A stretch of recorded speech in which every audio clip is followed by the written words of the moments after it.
Hey, what's up, Zoom dude?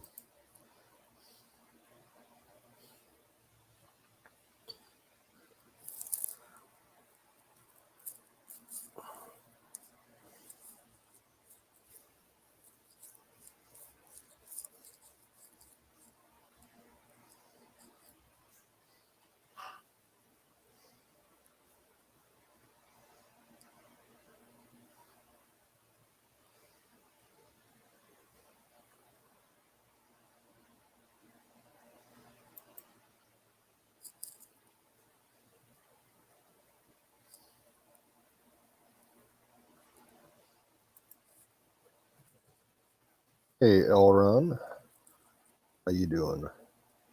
And yes, it feels like it's been a month already this week for sure. I don't know. When I was setting up the stream name, it just popped in my head because I was looking at the calendar and I'm like, I thought today was fucking Wednesday. It's only Tuesday. I'm like, fuck.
Well, that's good. Yeah, dude, I think your leg's gonna turn out just fine. It's just gonna take a while to heal because like you said, it was a deep wound. That takes time. But as long as you follow doctor's directions, I think you're going to be all right.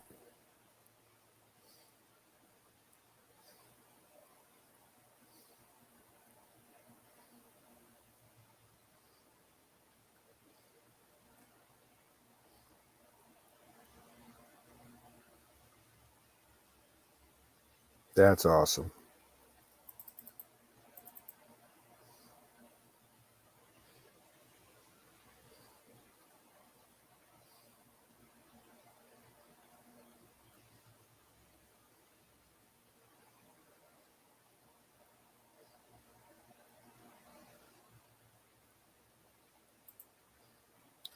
Yeah, that oozing, that's very typical for the first week or so after you get major stitches and stuff like that. That's just your body's natural way of getting rid of anything bad that's inside. It's completely natural.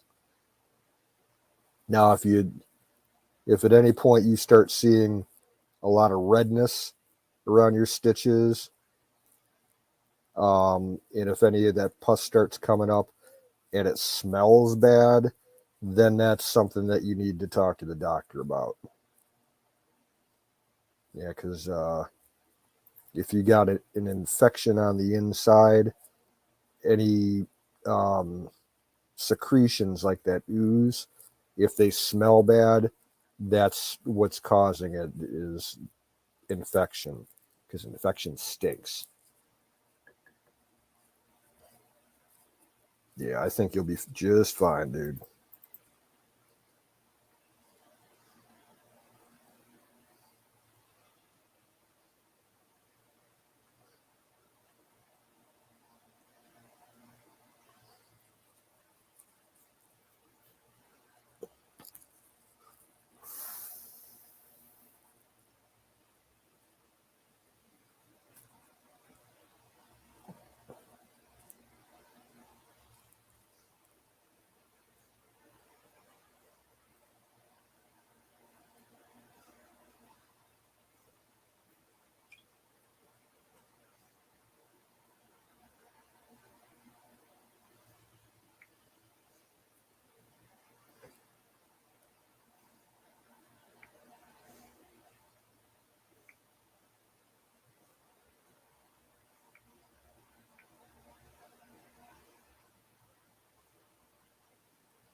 I ain't got much really to talk about. Today was very mild and nice weather-wise. I think the highest it got was like 77. And a decent breeze, and the humidity level thankfully went down. It was pretty nasty for a few days. I think humidity should be back like maybe 60%. Let me look here real quick.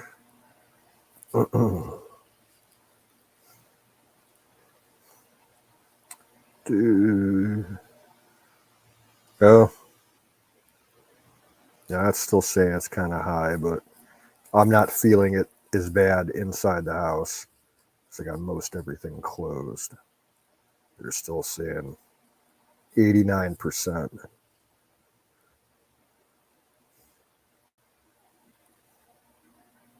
But it's only like 65 degrees.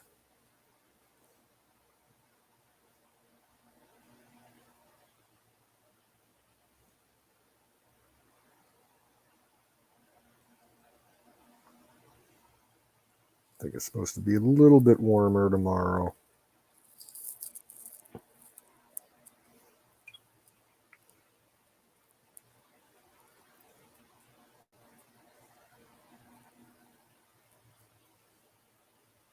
Yeah, upper 70s for tomorrow. Be a nice day.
Has it been hot there lately, Zoom?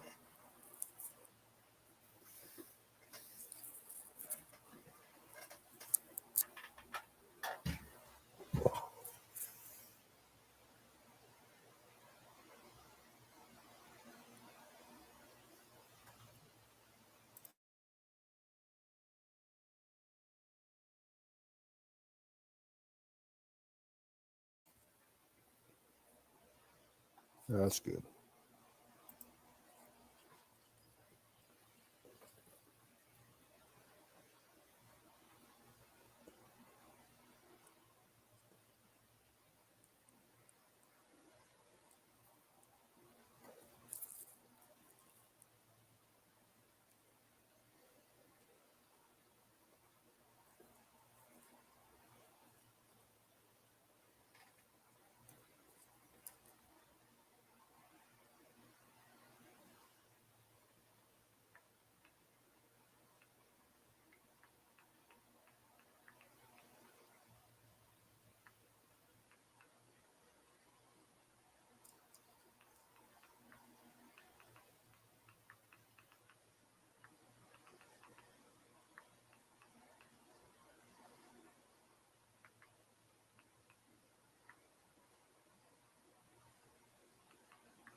Yeah, the humidity is what kills me.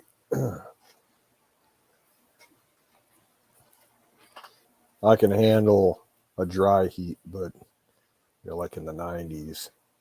But if it's humid, along with that heat, I don't want to exist. Those are the days where I find an excuse to spend most of my time in the basement.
Snowball's doing all right. Um, she's losing a lot of her hair, and she's got a skin condition from birth, so it's kind of to be expected. Um, because when she was born, she was the strangest looking kitten. Um, she looked when she was just a kitten, she looked like a dirty white snowball. And as she grew, the whiteness faded out to complete black. And now she's losing the hair altogether. So it's just some kind of genetic skin condition, which doesn't surprise me because she was a rescue from the barn cats outside, and they were all inbred, so they had genetic issues. But yeah, other than that, she's all right. Same with the big kitty Rastus.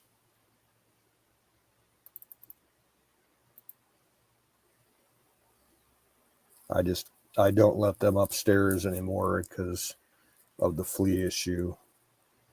They they have full run of the downstairs of the house. So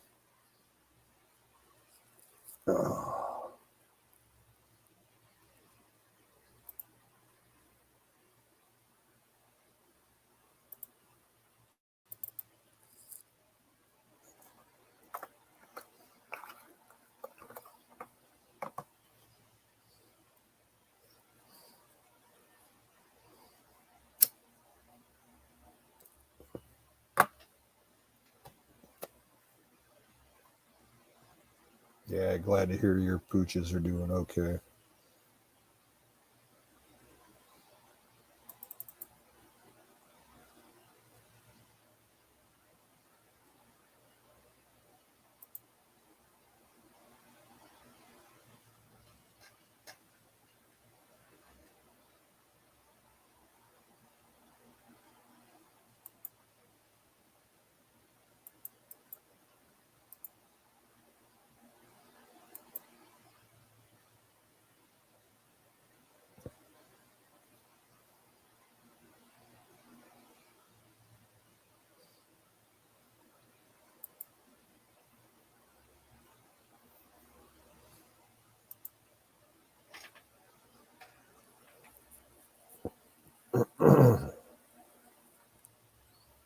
Yeah, just like people, pets get older.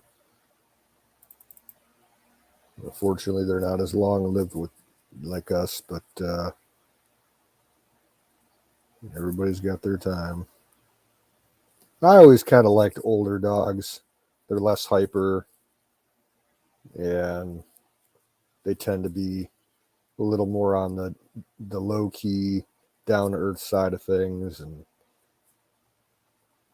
I'm not much of a dog person myself. I've always had cats, but all the dogs in my experience, the older ones, just seem to be calmer and more happy instead of running around and barking at everything and being a nuisance. Hey, Mr. Maurice, how you doing? I haven't seen your name pop up in a long time.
I think it's going to be a quiet night.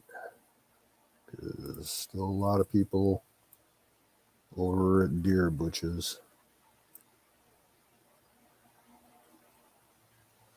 And a lot of them just, uh, they kind of switch sides on us.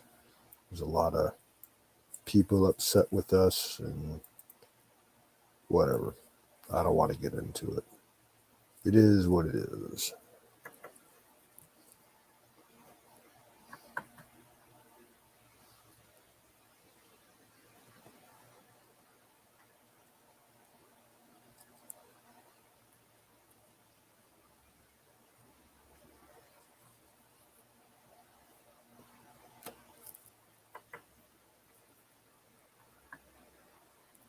If we don't get somebody else up here with me in another half hour, I'm gonna shut it down.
Hey, Huckleberry, how you doing, lady?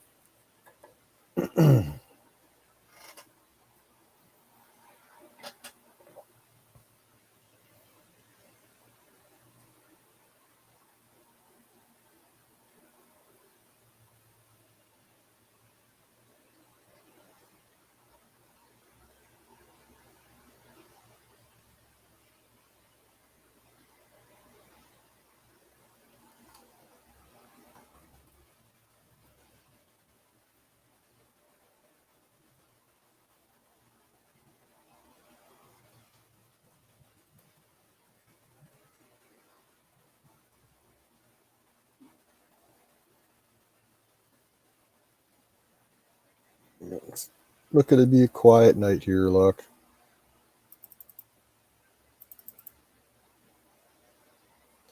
Just telling Zoom that if I don't get anybody else up here on panel with me by the top of the hour, I'll be shutting down.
looks like Dear Butch finally ended his stream, and Aaron just went live on his stream.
Yeah.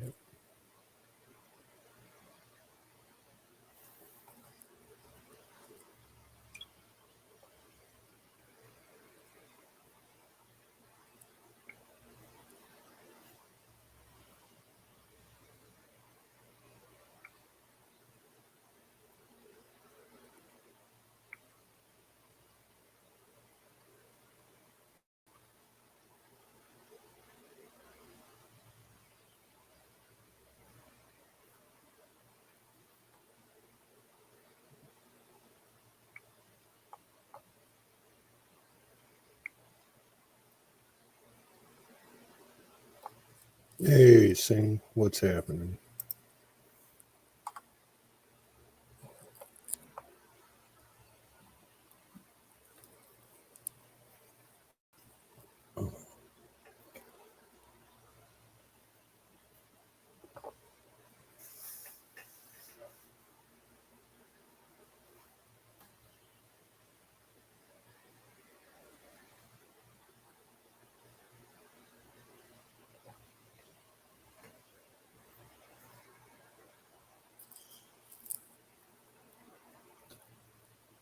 Yeah, we're doing all right. Just kind of a quiet, low-key night here.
She's over on YouTube, Zoom, on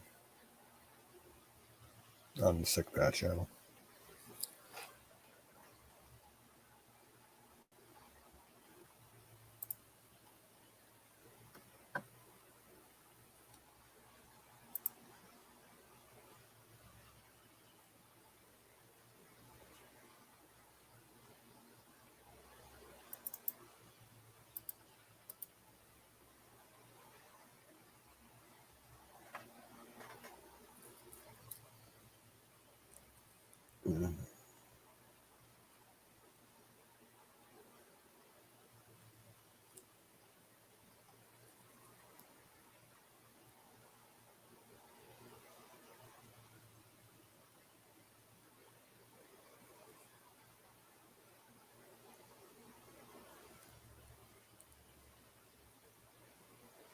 Yep, afraid so, Zoom.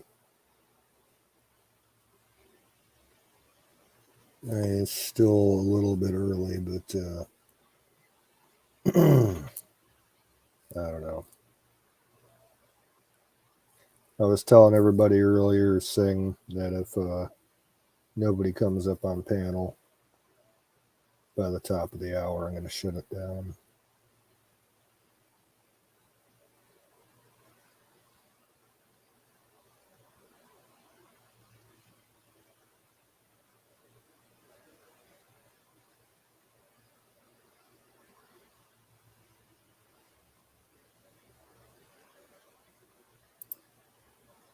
Oh, yeah, and we always get lurkers or bots that just sit around. They've been coming in here since day one, and they don't say a word.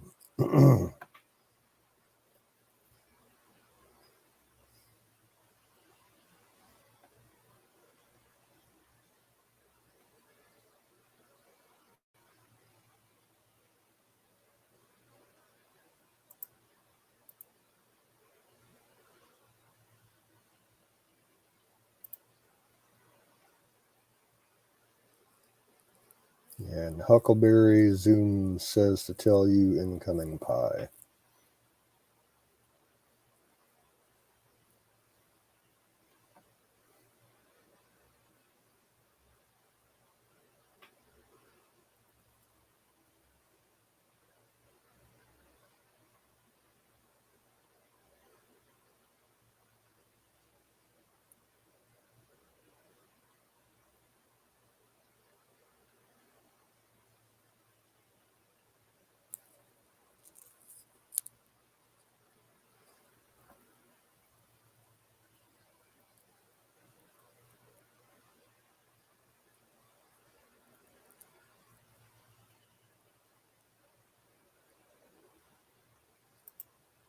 And I wouldn't target the hair, man. That's disgusting. Trying to clean pie out of hair.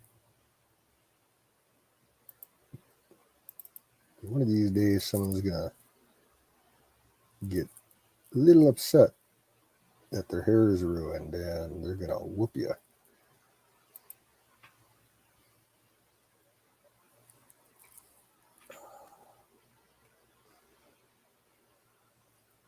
Hey, what's up? Hey, how's it going? Yeah.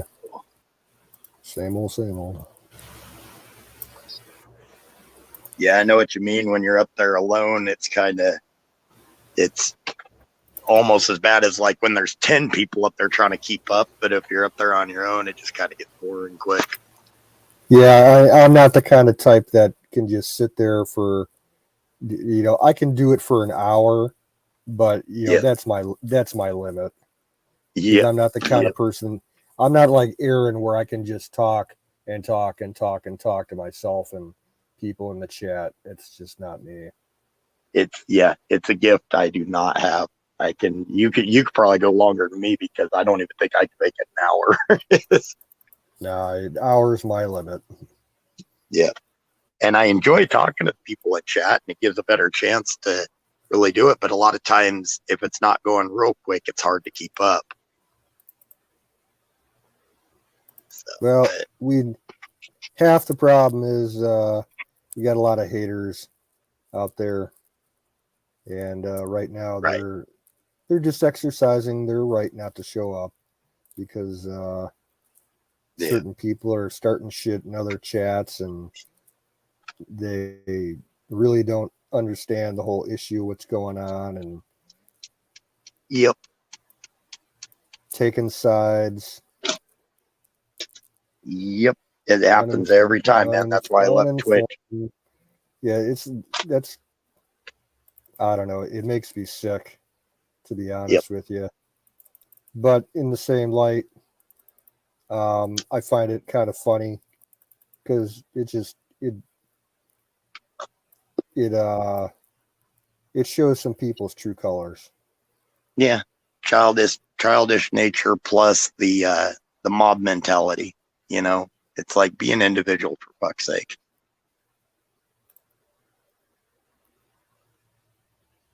But yeah, I yeah, and hell, it was probably 3 4 months ago when I ditched out a lot of people, and I know I got when I got horribly annihilated in the chats by everybody. Yeah, And is all I did is said, yeah, I'm not getting involved in this stuff anymore. You guys are on your own. Oh, but if you look back at it though, every time it was always pretty much the same couple of culprits in every oh, single it always dispute. is. Yeah, And then you get people that are like recent additions to our connected groups, and they've only been like, well, in this example, it's just like people that have recently showed up at errands. They have no clue about yeah, the history of our group, and they just start making this. Oh well, I think this person is really cool, so I'm gonna believe 100% of what this person says, even though I don't know shit. And then they start spreading shit around other groups. yeah. It gets out of hand. It, dude, it's been happening like that since we all started on here. It's Oh just yeah, it's an organic process. Um, it happened. It's it kind of has been with us ever since fucking Ben started up the original StreamYard yeah, production. And how some of us were even arguing back at Sick Pat's and Ron Gibson. It's just some people just ain't going to get along, and yeah, they're not man enough or woman enough to just try and keep the peace. So yeah, fuck them. yeah. Yeah, that's why I tell everybody I don't do drama in real life. You think Yeah, I'm gonna waste time online doing it? Nah, it's just too much wasted energy that I don't have. yeah. Well, it's like I was long before I got involved with you know Ron Gibson and everything. I had a group that I was a co-founder of over on Facebook, and we weren't a political group. We were a weather related group because all of us we were basically storm chasing fans. That's how Oh, we right all on. met. Like going back 10, 12 years ago, we would all chat together. There were some live stream services for storm chasers where you could chat. And me and this guy from Australia started this group for us on Facebook. And we had like a core group of about 30, 40 people. And, me and my buddy Chris from Australia, we were the two admin guys. And everything, was pretty much hunky dory with us up until like 2015 when the election, was turning hot and everybody's true colors came out. Yep. We were getting people from overseas that have no idea about how American politics work, and they were just spreading rumors. Yeah. Oh, Trump's a child molester and all this shit. It's like, I'm not dealing with anymore. I just walked away from the group. I still Yep. get I still get updates from them and everything, and because apparently I'm still have admin privileges there. But flat out told Chris, I'm like, I'm not dealing with these libtard idiots anymore. Is what bugged me the worst is I think it's cool that foreign people are involved in it and stuff. And hey, it's a worldwide movement, for freedom and stuff like that. But when the people that aren't from here start pushing for like a civil war and stuff like that, it's like you guys need to stay out of that part Nah, and yeah, quit you talking don't about have a that. say in it. Doesn't affect you. You Right, know. right. Yep. It's like don't be, take care of your area and we'll take care of ours. So we learned our lesson that turns out bad. So it's not something people jump right into here. So It's a shame because I lost touch with a lot of close friends, online, but I'm not going to be forced to be dragged into you know ridiculous drama just to keep in touch with a few people. It's like it's not going to happen. right, right. Hey Zach, you're not a pain at all, buddy. Sorry, I wasn't reading. I'm multitasking. I went ahead and I didn't get the new Xbox because I didn't want to spend $800, but I got a new Xbox One, and I'm playing tanks. I hadn't gotten anything for myself for several years, and I was like, you know what? And today I ended up. Don and I were up till last night, till got almost 2 o'clock my time, talking still on here. We got into a real good conversation and about history and stuff. And I had to be to work at 5:30. Yeah. So, and I didn't get home till 7:45. So tonight, so I dropped by Walmart on my way back through, and I said, "Heck with it, I'm gonna get that." So I've been trying to download World of Tanks on it. Have you ever played that, Canoe? No, I don't have the time or the money to invest in gaming. Oh, I got it. If you ever do get a chance to, I think you specifically would love World of Tanks and World of Warships. Yeah, It, I've heard about them. I've seen some gameplay. yep, I don't have time for that kind of shit. yep, I don't have the money to get involved with buying software, buying games, or buying platform consoles and whatnot. I got yep. bigger priorities. And that's like I I didn't have the money for it, but I needed a hobby. I Yeah, had to have something, and it's like right now, if I had $800 to spare, it would be gone in one day. Just paying bills and putting together enough to get like my hot water tank issue solved, my furnace issue, right. plumbing. It, gaming is the last thing that's on my mind. I I'm wish content. I'm content to watch some gamers on YouTube play their shit.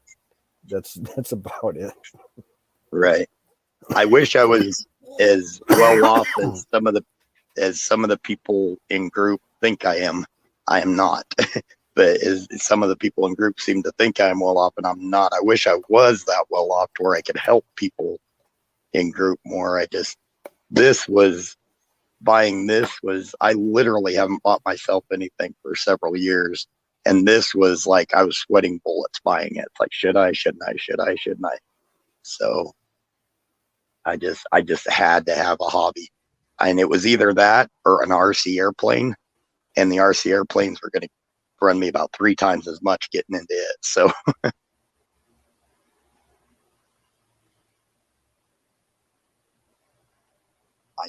I I grew up, my dad was into RC airplanes, and I haven't flown them for 20 years, but it's peaceful, it's relaxing to go out and just fly them around. I used to be that way with photography.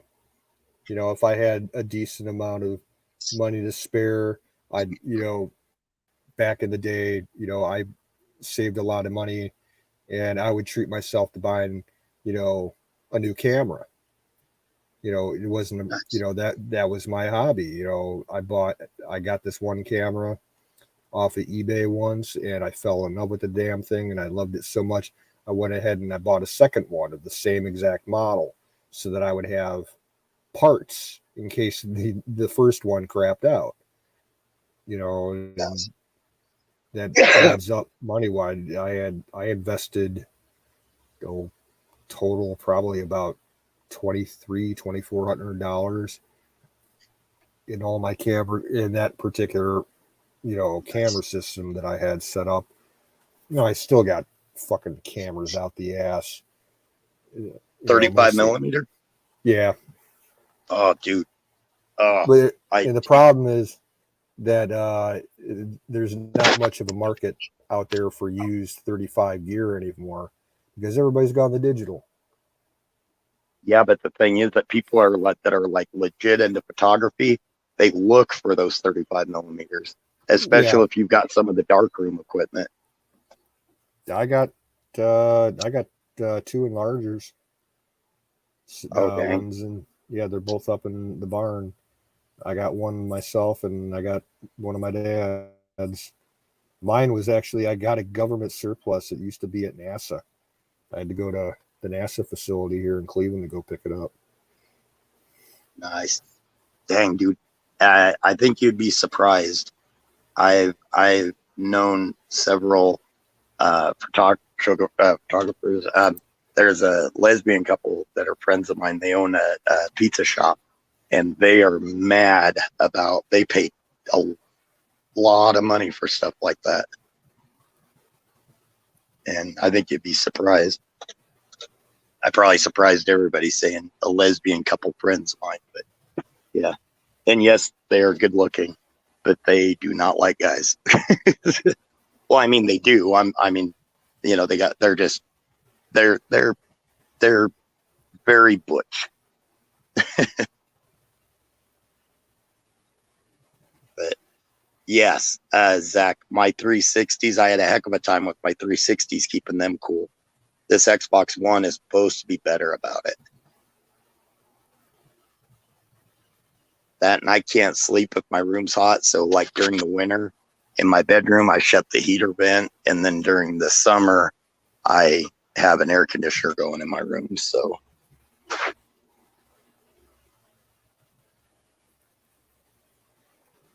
hey, Bill.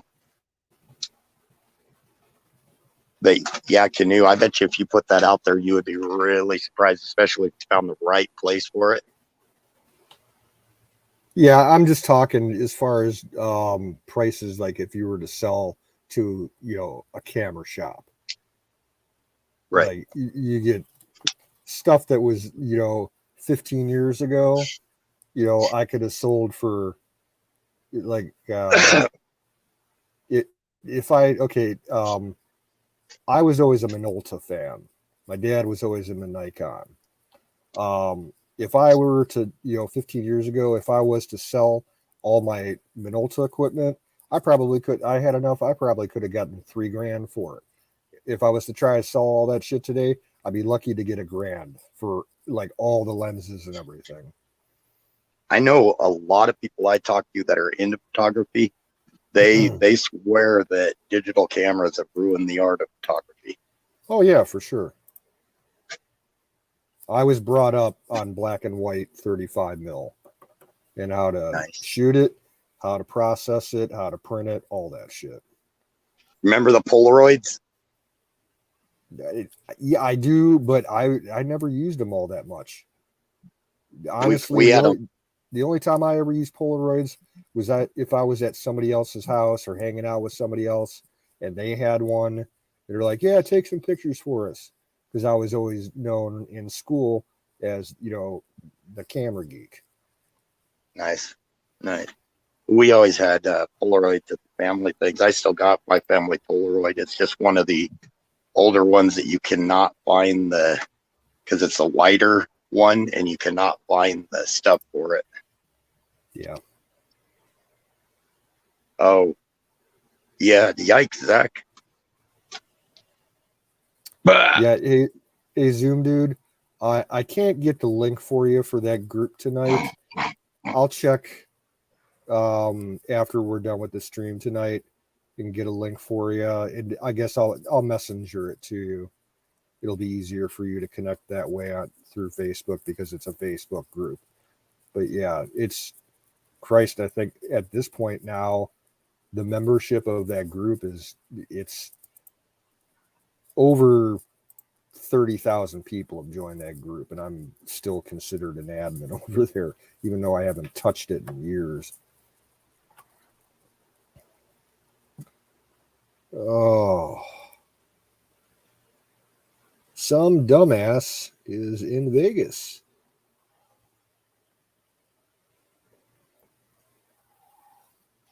Surrounded by thousands of other dumbasses.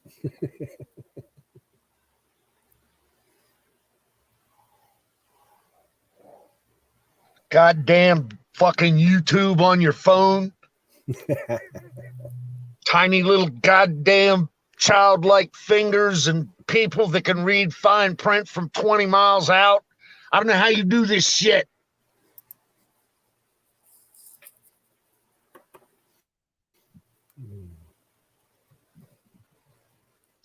Yeah, okay.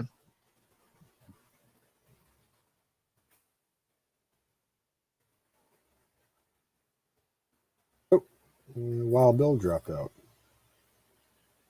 And here he comes again. Oh. Don dropped out. Work the Furk. Everybody's in and out. Yeah, I tried to come in through Twitch. Twitch is being idiotic. Yeah, as always. So, hey, there are no deer tags left, and I'm stuck with getting an archery bow tag, an archery elk tag. So, man, I don't know if I can bring down an elk with my bow. I don't know. I'm not confident enough. Yeah, take it out in the backyard and practice. Yeah, I'm going to have to set up some hay bales. I got hay bales, so.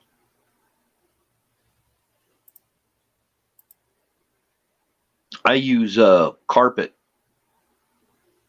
I use a big piece of old rug or carpet back behind the hay bales, and it kind of helps so I don't. My bow is so powerful, it'll go right through a fucking hay bale. Yepper.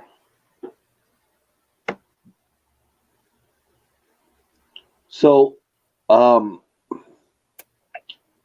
was recommending, I don't know, Wiz might be watching. I don't know if he's watching or not. He's still trying to get his computer up online and everything. So, but we were talking about well, you know what? I wish Don T. I don't even want to talk about that. I want to talk about what you guys were talking about last night. That's my favorite topic. Oh, the history. That was a good. You should have hopped up. That was a good combo. I lost all track of time. Dude. No, I didn't even go on last night. What it was is I actually watched some bits and pieces of the chat, in the morning is what I did. Okay. Yeah. It was a heck of a good combo. We haven't had one of those for a while, and we got into deep combo, and yeah, I lost complete track of time, and I had to be to work like in 3 hours after we shut off. Yeah. So. Yeah, it was a really good chat last night. I actually got into listening to you guys. Cool. in the morning. I was listening to it in the morning, and I was like, I got shit to do. I wanted to turn it off, but it got really interesting. You guys were talking about some cool shit. Yeah, thank you. Yeah. Yeah, I think I went to like, bed just as you were starting up talking about all that stuff. Because oh, yeah. I think one of the last things that I heard, you guys were talking about the Phoenicians or something. Yep, Phoenicians and just the origins and the paths of migration. It's an amazing. It's a rabbit hole inside of a rabbit hole inside of it. It keeps going, and It is. we don't know. There's so much we don't know that can be speculated on, and it's kind of fun to speculate on it. We've got science that actually, tracking DNA and all that stuff. But in actuality, that's not even accurate because it's really not. The DNA is not. They don't have it down pat yet. So we've basically got a lot of people are making stuff up as they go, and that bothers me. I don't like that. I don't know about you, but it bothers the hell out of me when people make stuff up as they go. We were talking. You guys were talking about the origins of the Celts, and if you want to get down to it, the book of Galatians, the place of Galatia is where the Celts came from.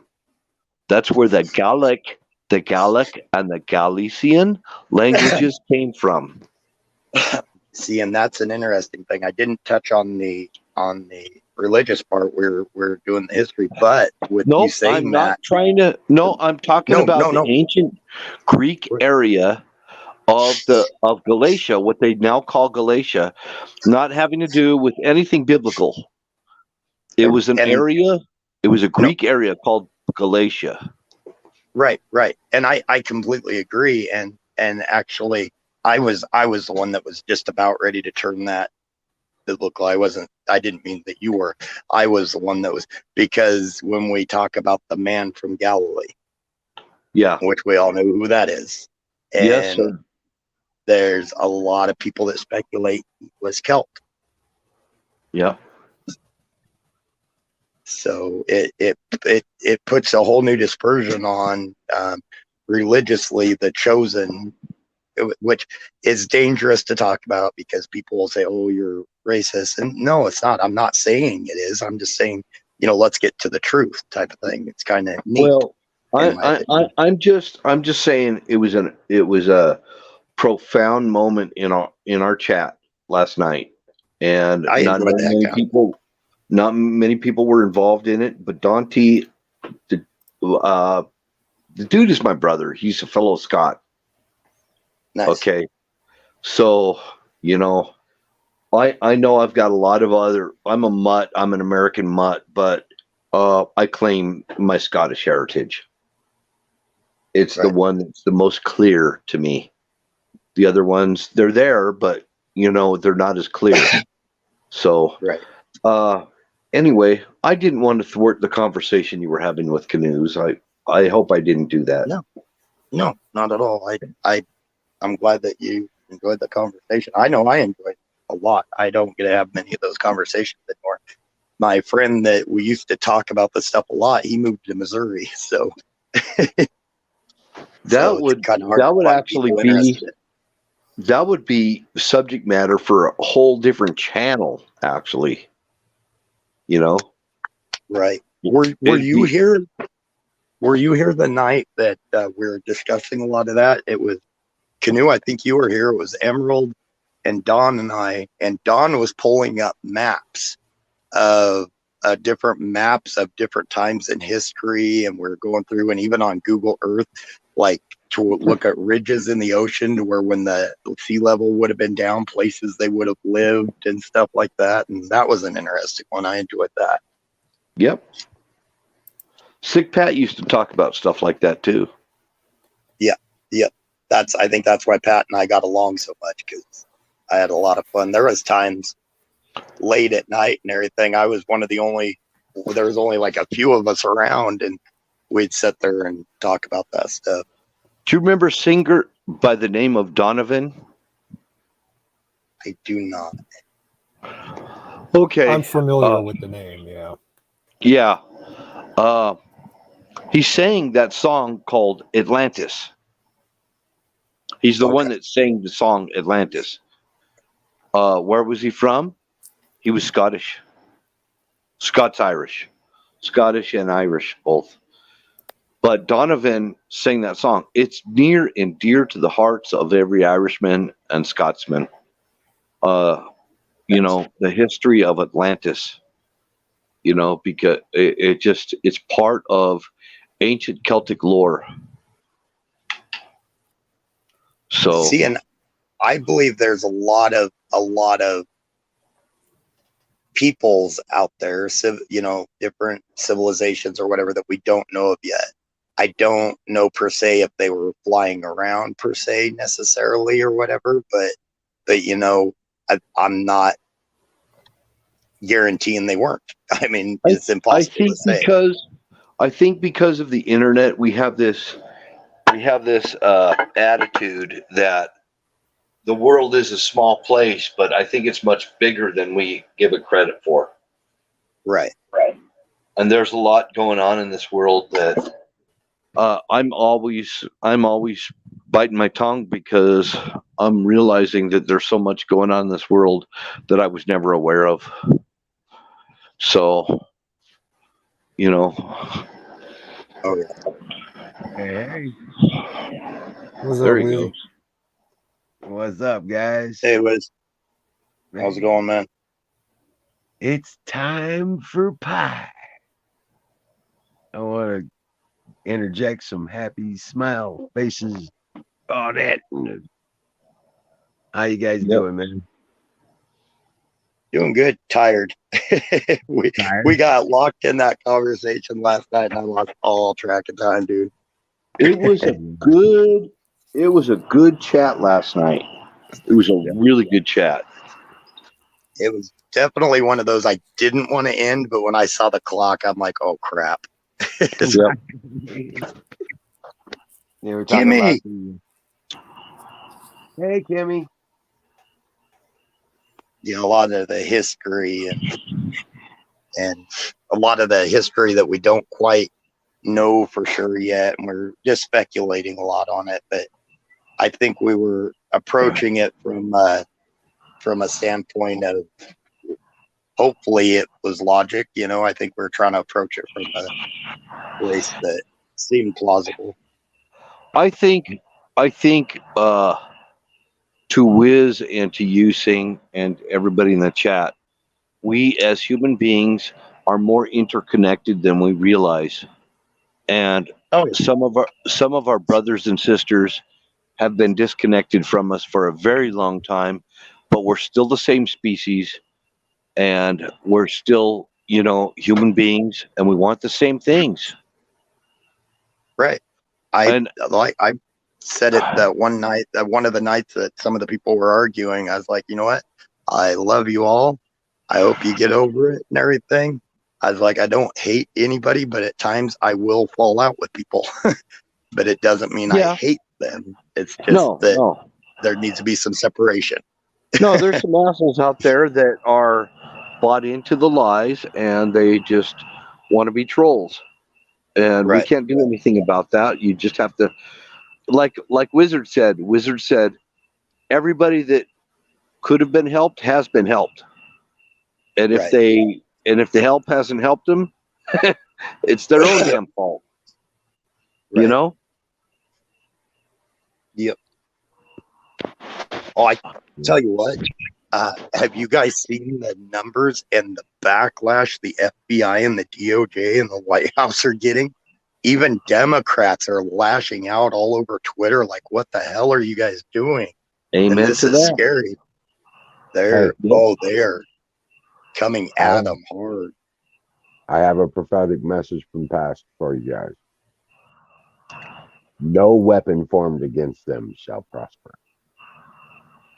Formed against us shall prosper. Correct. Yep. Every time they do something, it makes them. It makes Trump's popularity go up.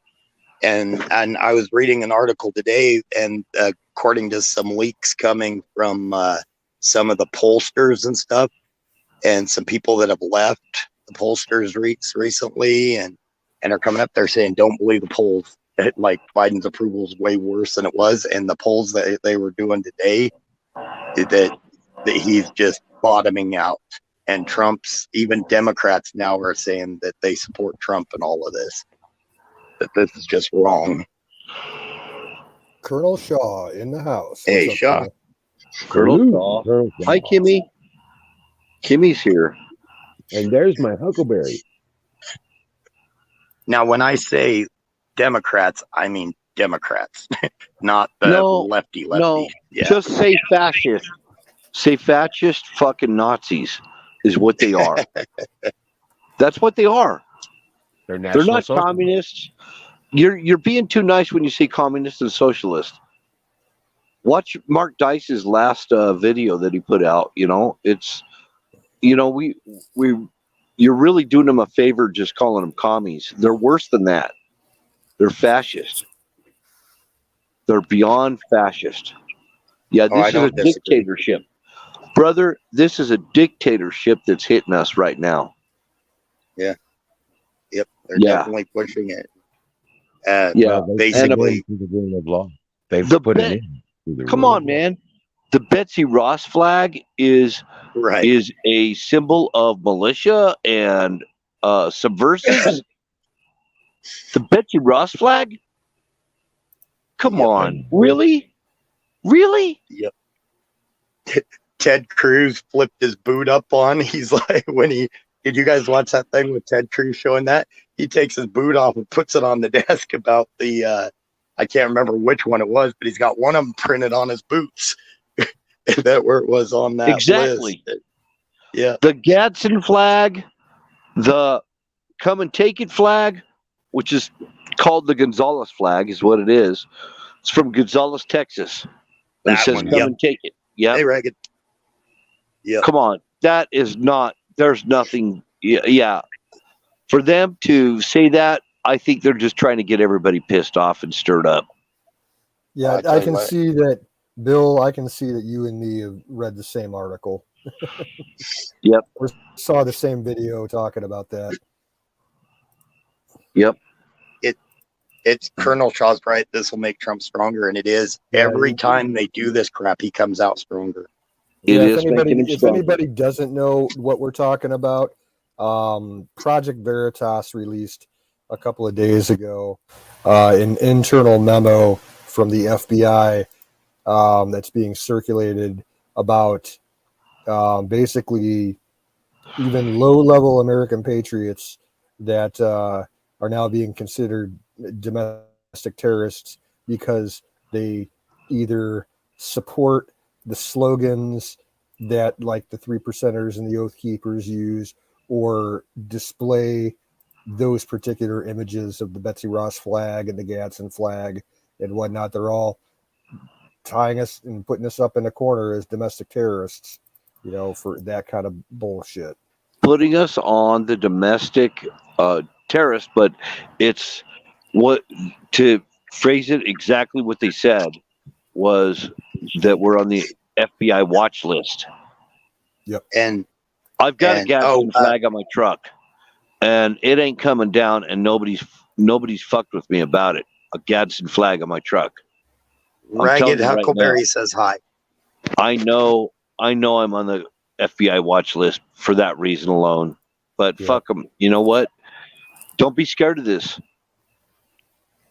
Well, I used They're to always saying this to make you scared.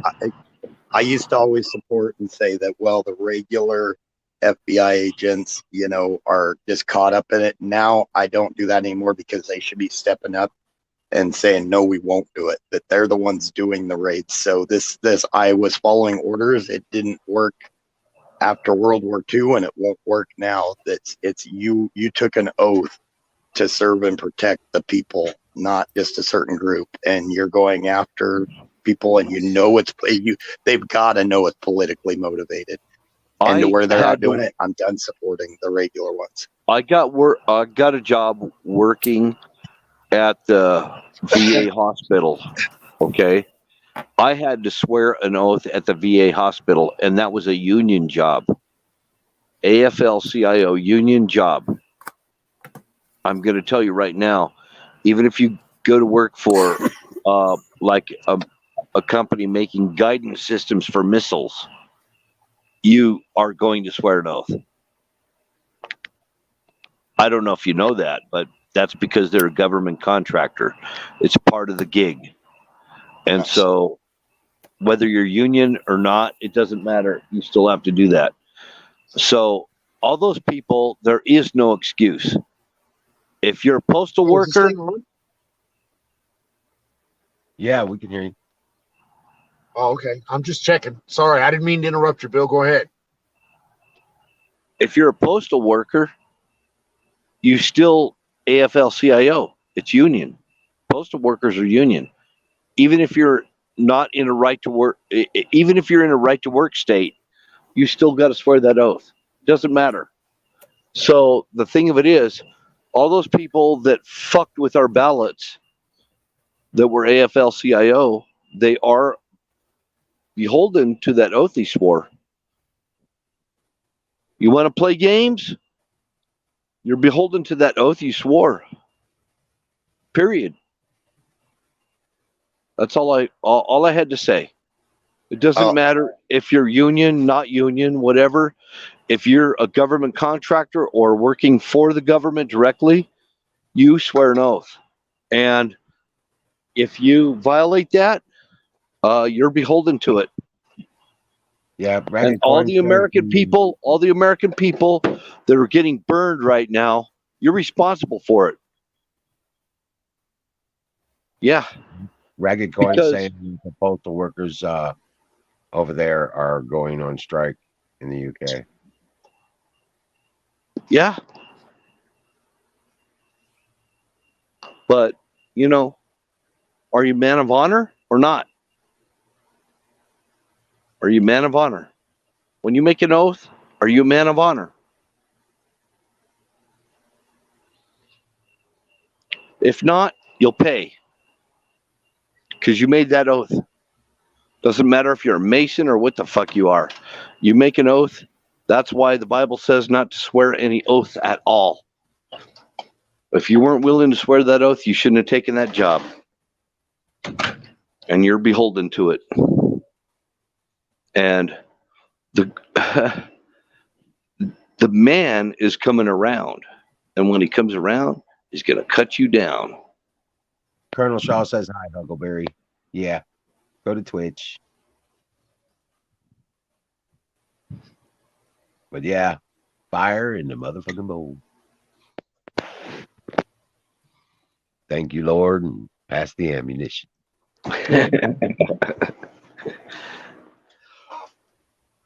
Yeah, there's a song about that, When the Man Comes Around, and it was Johnny Cash who sang it. So, yes, sir. And the Five Blind Boys of Alabama sang it before him. When the man comes around, he's going to cut you down. And the liar, the cheater, and all of that, he's going to cut you down when the man comes around. It's coming.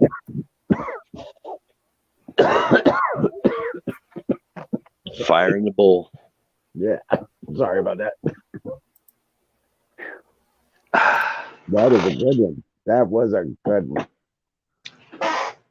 Little train wreck in my nose there. Whoa, man, that shit expanded. Whoa. Yeah, it's pretty potent. But yeah, no doubt. It expanded. Now, with the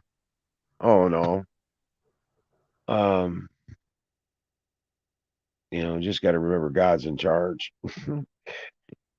and He has answers for all this. There is a higher power, and it will. And prayer does make a difference. So. Well, I kind of think that's what it means by when the man comes around. Right. Not talking about a physical man, but when the man comes around. And I think that day is coming. Well, it's on its way. You guys ever notice that the moon is not where it's supposed to be in the sky? I've been hearing a lot of people talk about it lately. Well, The sun, I noticed the sun's not where it's supposed to be. Help Well- me understand that. Where's it supposed to be? And What? and how far off is it? I love you, Don. I know, right? It seems to be about 20 degrees off And of where. where do I probably send should my be. complaint to? Yeah. Who governs the actual movements of the sun and the stars? I mean, and all yeah, that? who's handling that? And I know, and right? why is it so fucked up? Right, exactly. Who's in charge of that? Somebody ought to call somebody. Ghostbusters. Right. Yeah, you got It some just seems people. funny to me. So go ahead. Sorry. You got some people that are, claiming polar shift is responsible for it, and in my personal opinion, I can buy into that a little bit. My only experience with that, back when I was in Boy Scouts, we learned land navigation and how to use a compass correctly. And what we were explained, we had to update our maps every year because of declination of the Earth's magnetic field. Yep. And basically, we would all our topographical maps every year.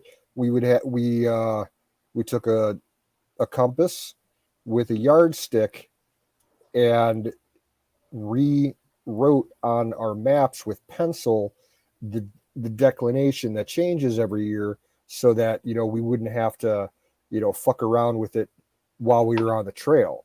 We would just adjust the maps and know what true magnetic north was,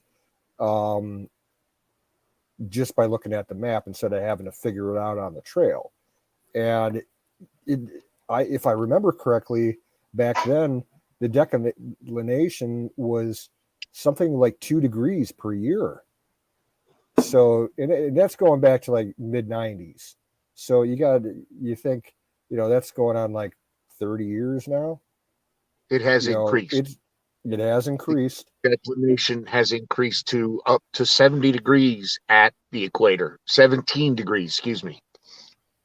I was going to say. I forgot to mention that, it differs, depending on how far north you are of the equator.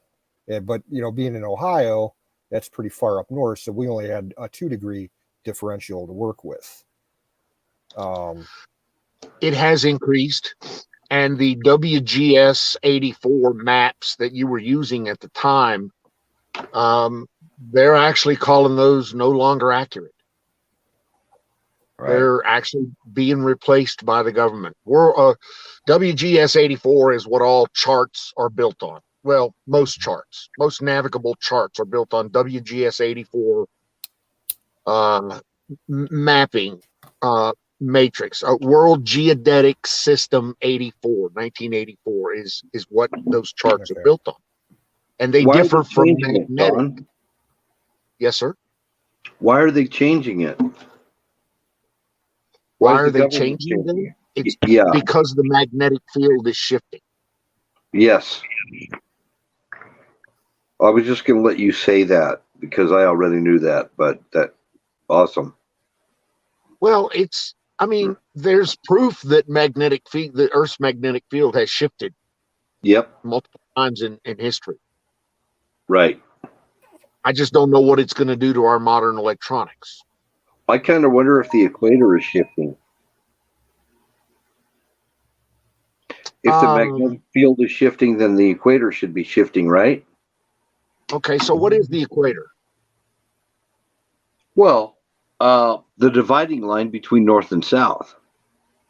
It's the equilibrium between the north and the south hemispheres. So yes, sir. But will that change? Yeah. I personally don't think so, but I don't know.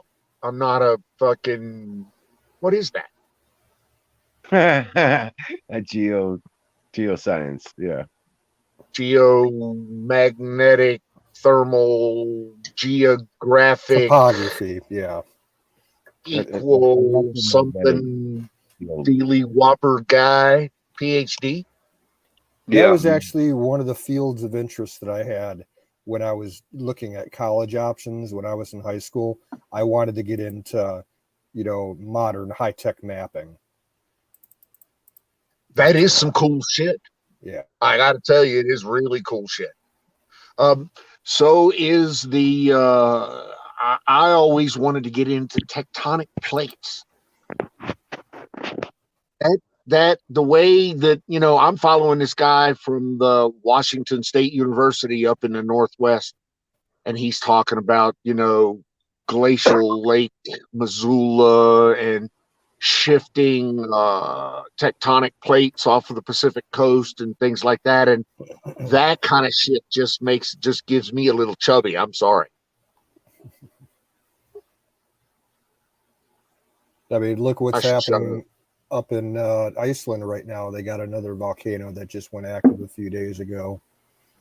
Yeah, dude. Stuff going on place. I think we live in a very active and very interesting world. Yes, and it's becoming more active day by day. Okay, so let me ask you this then. Is it becoming more active, or are we just learning more about it?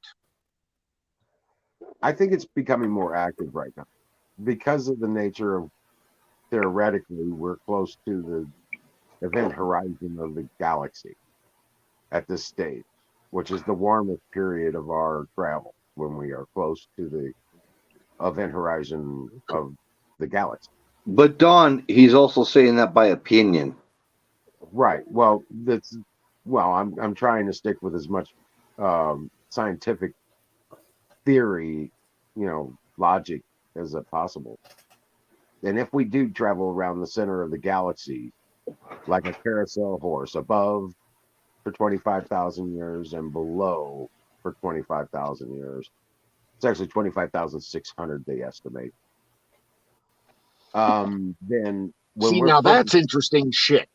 How our little solar system is moving around our galaxy. And what it does, and that bounces up and down, and how it wobbles, and that kind of. That's some cool shit. That's stuff we're just learning about. That's new info. Well, that's new info. That's why our destructive periods are every 25,000 years apart, and our ice ages are 25,000 years apart.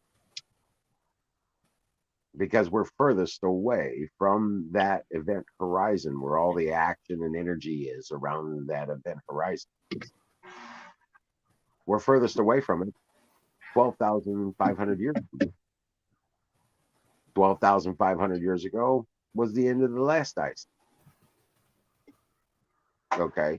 So, yeah, that, it logically, it makes sense, and like I said, I'm a historian too, and the Aztecs talk about this. The Aztecs and the Mayan, when they made that calendar, they said in the Codex, it was mentioned that there were two previous calendars to the one that just ended. And that the reason that this calendar ended was because we're so close to the rift that time becomes unstable. Now, they didn't measure time by the sun going up and going down in the position of the moon necessarily.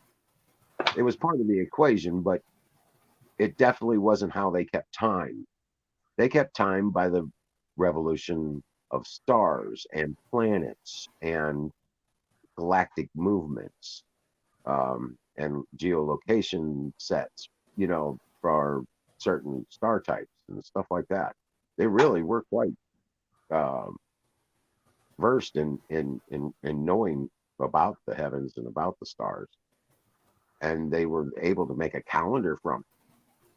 They understood the procession of the what we now call the procession of the Stars. yeah, a lot of based on zodiac, you know what I'm saying? So celestial uh, configurations. Correct. And that happens how often? How does it cycle? You know, how long is a great year? You see where I'm coming from? Yeah. Hey, Don, you were kicking it last night. I watched the video in the morning of what you and Sing were talking about, and you guys were kicking ass last night. It was really very good stream last night. I wish I would have seen, been here to be part of it. We had a wonderful time last night. We got off kind of to a rocky start with, well, let's just say there were some people there that really didn't want to talk about the shit that we were talking about. I heard Bad about that, yeah, but just bad actors, yeah. But you really touched on some really parts that are dear to my heart about the ancient Celts and everything, and that's a big thing with me because my whole life has been devoted to that, learning about that. There's a map out there that I was looking for to show last night. The thing that we were talking about last night on how basically there's a YouTube animated map video about how Britain was made. Yes. And in there it talks about how each of the different British what are they, countries or not countries, but what would they be considered? Subjects? Yes, no. The different British personalities, the Scots, the Celts, the Wales, the Southern, the Irish, all of those different flavors of genomes were made from different peoples. Yeah. Built from different, part were built from Danes, part were built from locals, part were built from Romans. We were talking about how the Romans came up there and spread their seed just as hard and fast as they could. Now, didn't they? So there's a whole bunch of Italian blood in the in the entire English lineage now, if you will. It's more in the English, I think, in my personal perspective. It probably is, and it's all probably one side of Hadrian's Wall and that kind of thing. And I'm sure that someone somewhere has done a study of it. I believe that, and I'm on my phone tonight in my truck, sitting in the parking lot of the Hyatt Place in beautiful and sunny downtown Las Vegas, Nevada. Drum roll. Exactly. So, I'm not really able to put on that nice graphic show that we did last night, but we will. Trust me. And you can go look it up yourself because it's an extremely interesting YouTube video. Very interesting YouTube video. Well, the funny thing is, just to kind of really put a monkey wrench in the whole conveyor belt here, which is kind of what I probably am doing. But, in actuality, if you think about it, we're all mutts. The bottom line is we're all mutts. But you, me, and the rest of us here, yeah, we're mutts. But there's a lot of genomes around the world that are not mutts, that are actually pretty isolated genomes, for lack of a better term. Yeah, but in Europe, the Oh, we're a bunch of metropolitan areas. crossbred mutts. You're absolutely right. A Yeah. fucking Neanderthals bred with, 2 or 3 genomes out of Africa, with 2 or 3 genomes out of the Far East, and yeah, Europe is eat up with it. I Well, got when the Viking in me. what I'm a pisses me off is Scotsman. the I'm a Europeans Scots talk guy. like they're blue bloods over in Europe. Okay, I Yeah, they wouldn't do. want to be a blue blood if I lived in Europe, for one thing, and the other thing is you're not fucking blue bloods. You know, I did the mathematical calculations from early 1980s to the year 1200, and you would have had 33 million ancestors from early 1980s, from about say 1984 to to and if you came up with a median age of every generation replicating itself, we calculated, we sat down, over coffee, in a freaking Denny's restaurant, me and another sign painter who was a buddy of mine, and we crunched the numbers. We started crunching numbers. We're like, you would have had 33 million fucking ancestors. So give or take, but it'd be close. And just to the year 1200 AD. That's just to the 1200 AD. How do you know what is in your family line? That was what the big question that came up. How do you know what's in your family line? Really know that you know that you know. So my paternal namesake, right? My surname, where it came from, exactly where it came from, all the way back to 1620 AD. 1620. I've got my personal genealogy on my paternal namesake back to 1620 AD. But the only problem is you almost always know who the mother was, but you don't always know who the father is.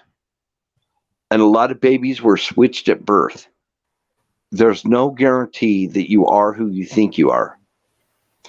And that is in the genealogical aspect of it. When you go back to the mitochondrial DNA, and you start going into DNA, mitochondrial DNA, and everything else, mitochondrial DNA is only good to so far, and then it depletes itself. It's got like a half-life, and it only pertains to the mother's lineage.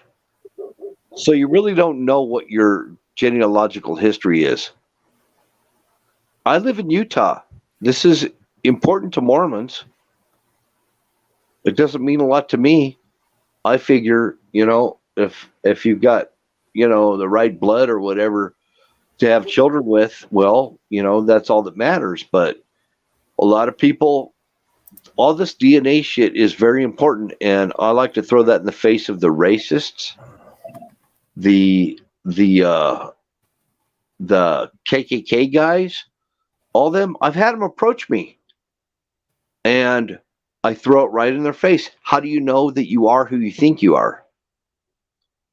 Okay, enough said. I just wanted to Not put to that mention, out there. not to mention the fact that we all literally migrated from the same place originally. So We did. really the differences in the melatonin in the skin have to do where they migrated to, dependent upon Melatonin, the weather and whatnot. sing. Melatonin has not a whole lot to do with our DNA. No, it has nothing. Melatonin, Yeah, no, no, yeah. no. It's all geographical. You've got albino Geographical time. Africans.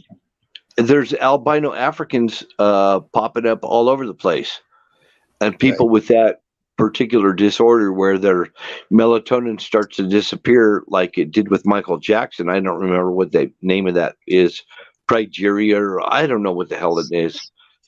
But Northwest Northwest Africa, and there's some debate. A lot of people think they were Germanic people that were traded down there during the time of the Romans, but actually when they do the genealogical tracing and the DNA tracing, they're finding that they are original Africans, and they are medium skinned, blonde hair, blue and green eyes. So it's another proof right there that we all migrated from the same place. I agree with you. I always throw that in the face of We might anybody that's all trying be to be African, racist. for all we know. For all we know, we might all be African. You know, And it's I don't think that's the case. I think we all came from a place called. I think we came from this one continent that split apart. And Pangea. Yes, I Well, think that's and what happened. Here's the kicker. Even well after Pangea, when the continents were somewhat formed, the ocean levels, Don and I were talking about this last night, the ocean levels were so low, so there was so much connection that you wouldn't distinguish between a lot of the continents. So, Right. I mean, it would have been easy for the migration paths to take place. But there was a divergence. There was sometime there was a diversion of different peoples and languages and everything else. We know that happened, but we all have enough of the same DNA to produce children. So we're not a different species. And this is what, the Democrats and certain people like that like to make it look like we're all a different species, and we're not. I mean, I married interracially, and I have healthy children, and I don't believe in this species, this thing that, I mean, if you marry an Inuit or an Inuit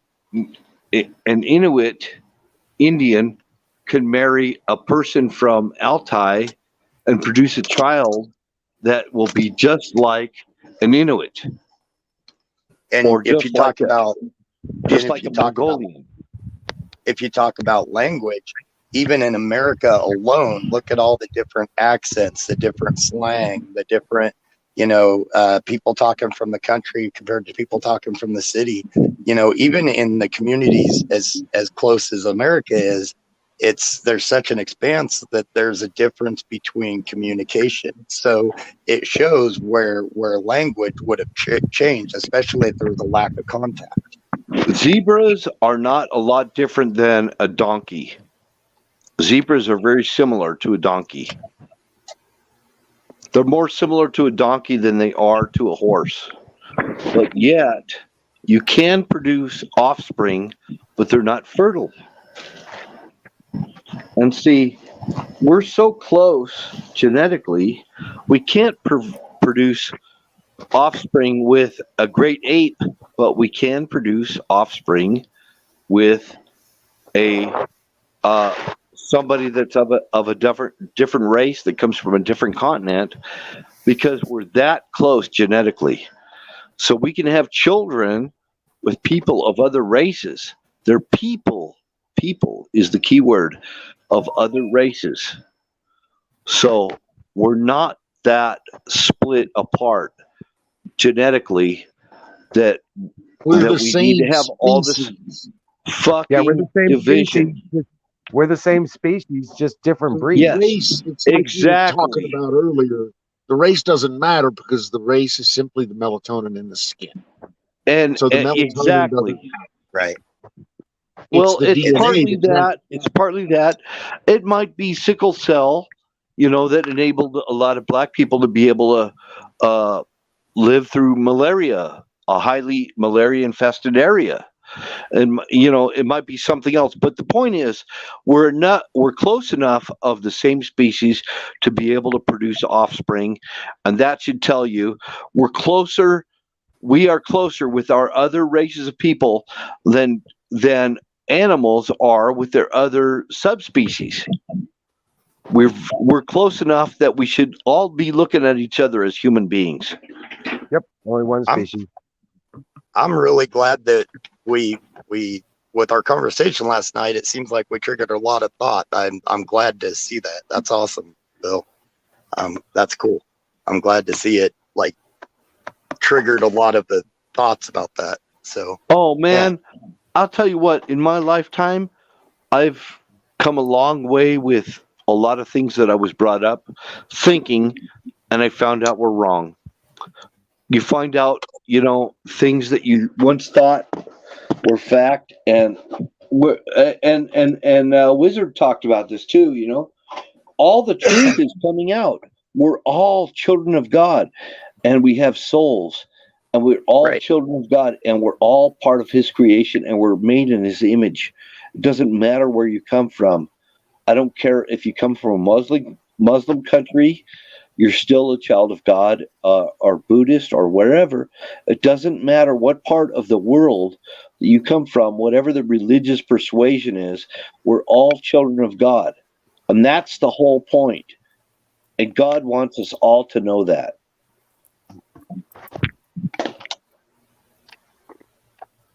He wants us Right. all to know that.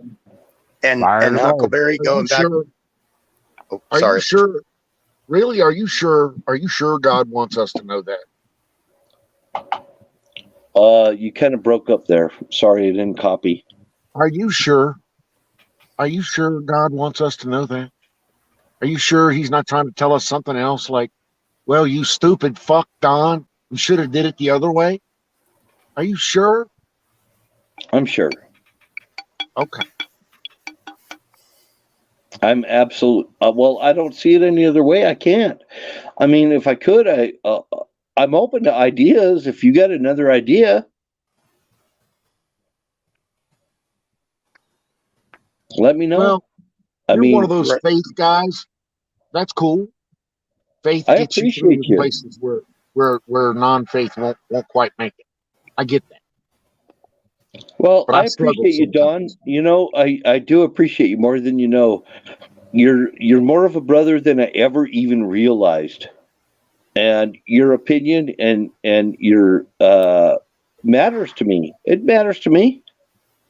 Thank you, sir. That's very kind of you. You're Uh, one Huck, of a very select few. I'm not trying to smooze your fucking ass. No. I'm not trying to schmooze you, but seriously, I mean, your opinion matters to me. I mean, you guys were having an awesome conversation last night, and I was fascinated with it, and I was surprised at how much you knew. Well, I got to be honest with you. Hold on a second. Let me roll the window up and so I can scream a little bit. You're kind of garbled. Sorry. Let me roll the window up so I can scream a little bit. Can you hear me? I hear you now. All right. So, and I'll be brief about this particular subject, but it's near and dear to me. You keep telling us what kind of good conversations we're having, and that's awesome. And that's what we want. And in my limited little pea brain, my where my little pea brain would prefer to be is at a place where I can have conversations like this about these types of issues. And well, anyway, that's all. That's you know what, I shouldn't go into any of the other things and just stay on the positive track there, Don, and just I agree. so Where nobody I gets mad. really It's nice. I really do enjoy the conversations immensely. Yeah. And I thank you all for your participation. Yeah. No, there's a side to you. Last night when I heard you guys talking, there's a side to you that I didn't realize. Oh, what kind of a dickhead I am? No. Fuck all the schmoozing bullshit. Look. There was a side to you that I saw that was intellectual and scientific and analytic, and I was impressed. I like that. I don't come across people like that. You and me, we can argue about shit, and I actually feel like we would wind up being friends at the end of the day.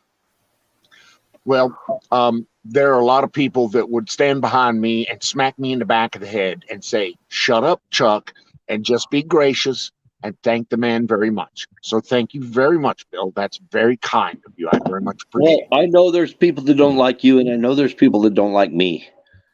I don't care. I'm Yeah, but not I here still to get win up in the morning. It doesn't really affect me as much as those people would really want. It I'm just not doesn't. here to win a fucking popularity contest. I don't care. I know I've been online long enough to know that you can't make people happy all the time. So I don't. I'm not here to try to make people happy all the time. But you know what? There are some good topics that we come across, and you kicked it in that butt last night.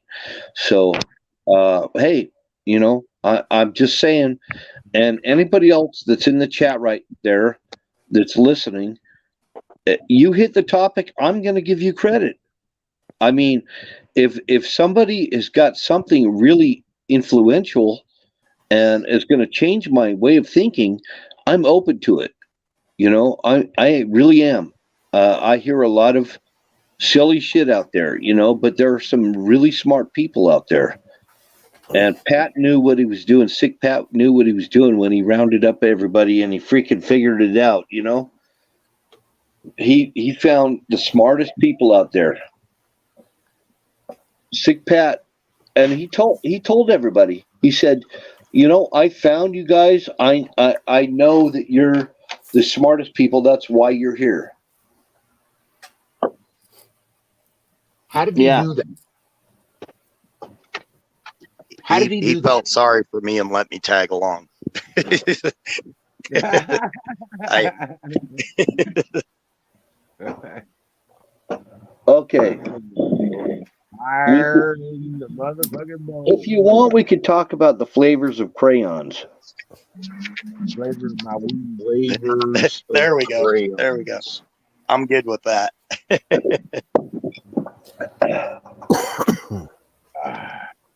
So for some reason, purple crayons taste different than red ones.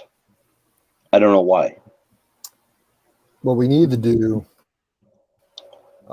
we should pull a little bit of money together and get Sing a Christmas gift this year.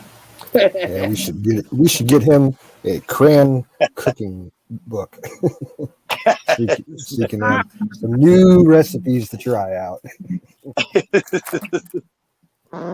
Yes, cyan and lemon yellow. The funny thing is, online you could probably find one. Oh man, I'm trying to clean this pie off that freaking Zoom threw at me. You got to be fast to move that pie hole where into its trajectory. Yeah, he's got a quick pie launcher. You know, when's the full moon? I've been hearing in the news lately that there's a huge pie famine going on in the South, like Georgia, Florida, South Carolina. It's like they just can't keep them in stock. The warehouses are running out. Wow. Zach, you got to quit throwing them. Is that right? Is that real? It's true. It's painful. I heard it too. Damn. I'll tell you what, if you wanted to start throwing like some nice ribeyes my way, I'm all for it. There you go. No. Pork steak, ribeyes. No, what I need is Don T's Jeep so I can go up and get my fucking elk. Oh yeah. And then, I'd share. I'd share some. And I've got a smoker now. Cool. So I fully plan on when I get my elk, I'm going to be smoking it, and I've got a big top opening freezer.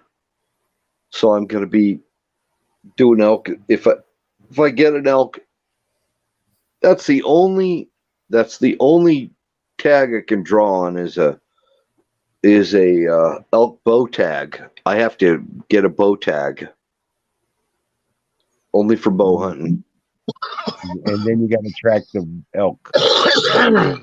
Oh, I got to go up high to get an elk. I got to run a bunch of gas out to get up in the freaking mountains up there. Oh, fire in the motherfucking bowl. Less than I take my horse up there. So, Bill, I've been thinking Yes, sir. about you a lot recently. I don't know why. Well, it's a radio thing, as a matter of fact. So, I've been thinking about basically how we can connect. And I've also been looking at a bigger picture about where I live and the lack of radio repeaters in my area. Yeah. I need a repeater in my area. So I've been looking at now. I'm a full-on ham general class, so I can put up any repeater I want, literally. Okay. But look.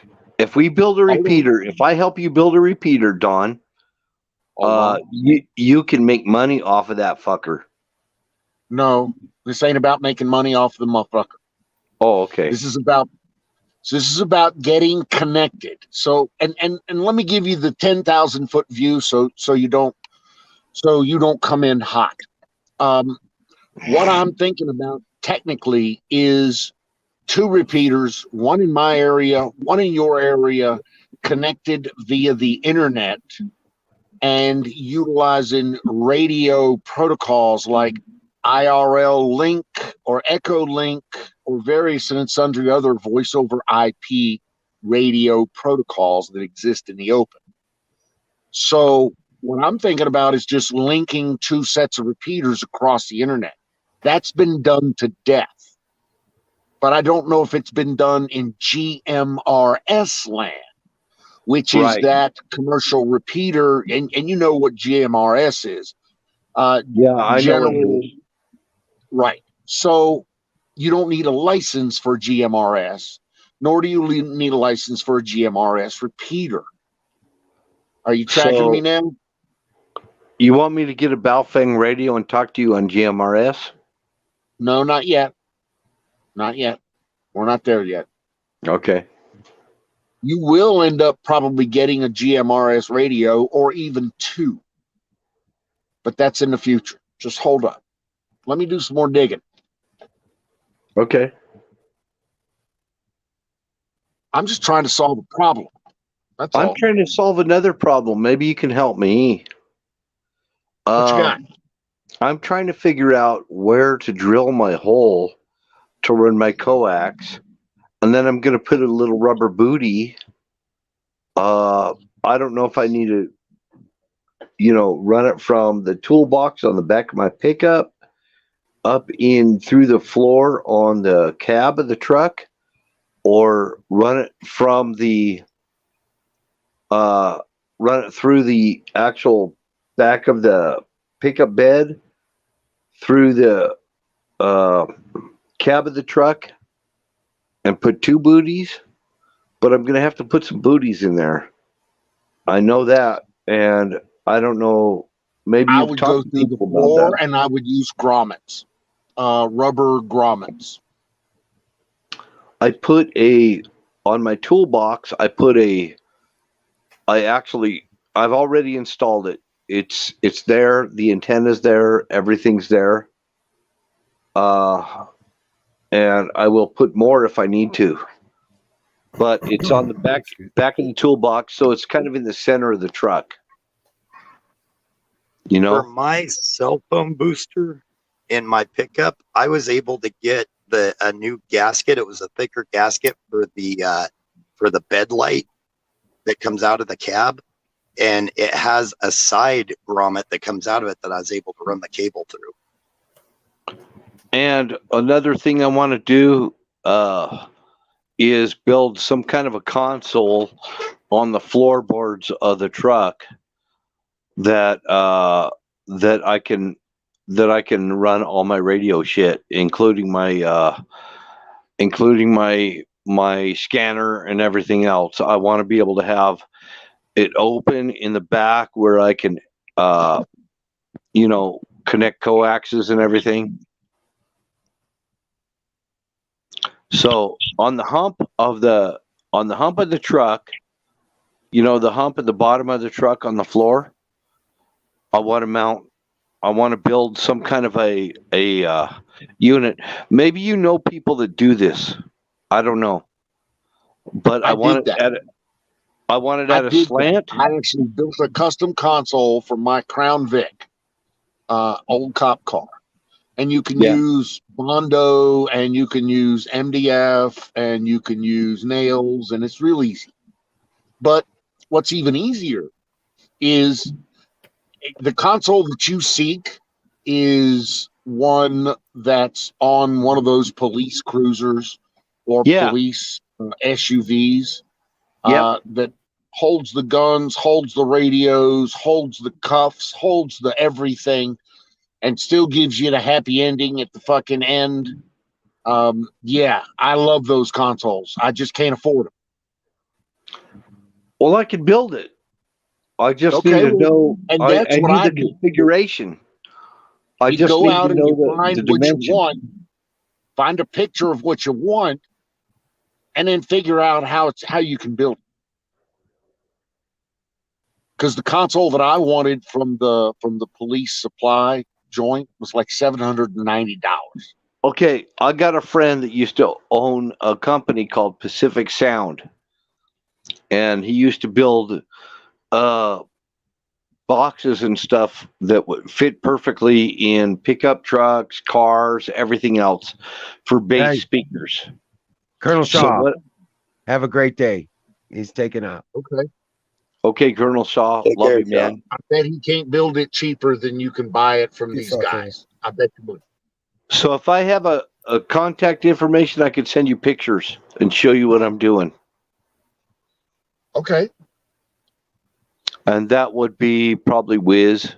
Maybe Wiz has got some, he'll throw you my phone number or something like that, and I'll just text it to you. I'll text you photos. Dude. Sausage gravy biscuit pervert at gmail.com. Okay. Sausage gravy biscuit pervert.gmail.com. At gmail.com. At Gmail. Okay. Right. Gotcha. All right. We'll do it. I'm going to send you some photos. Show you what I'm doing, and I'm going to show you. I just bought coax and everything. I want to rig this fucker up. I want to have antennas coming out the wazoo, and I already know I'm mounting them on my you know what the diamond plate toolboxes look like. I'm just mounting it all on the diamond plate toolbox. That's all. Nothing complicated. And I got a straight down. Aluminum is a good radio wave conductor or ground plane. So if you use the top of your aluminum diamond plate toolbox, if you mount an antenna there, that's a very good ground plane. Aluminum? Yeah. Well, any kind of steel that's horizontal, any kind of metal that will conduct electricity. So aluminum conducts electricity, steel conducts electricity, iron conducts electricity. Yep. Those make good ground planes. Like it's kind of like mounting an antenna on your car. If you mount it on the top of the roof, is the best place to do it. The next best place is in the center of the trunk. I'll run any place that has a horizontal ground plane is where you're going to get your best reception for RF or an antenna. I got Anyway, my I'm sorry. antenna. My antenna is mounted in the center of the truck, and I agree. I totally agree. Everything what you said is actually totally correct. But what I'm going to do is, if I have to, I'm going to run a braided wire to the frame of the truck. And you could do that with motorcycles too. You could run a braided wire to the frame of the truck or the motorcycle and use the entire motorcycle as a ground plane. Realize that the tires are not touching the road, so the road is not your ground plane. Your vehicle is. You're right. I got that. You are correct, sir. Yep. Hey guys, I'm gonna drop out. You guys have a great evening, and Right on. Take God care, bless man. you. Dream well, Okay. Patriot, and I'll talk to you soon. All right. So yeah, I understand all that dynamics of that stuff. A motorcycle is a really hard one to ground. The best thing to do with a motorcycle, in my opinion, is just run a mobile handheld radio.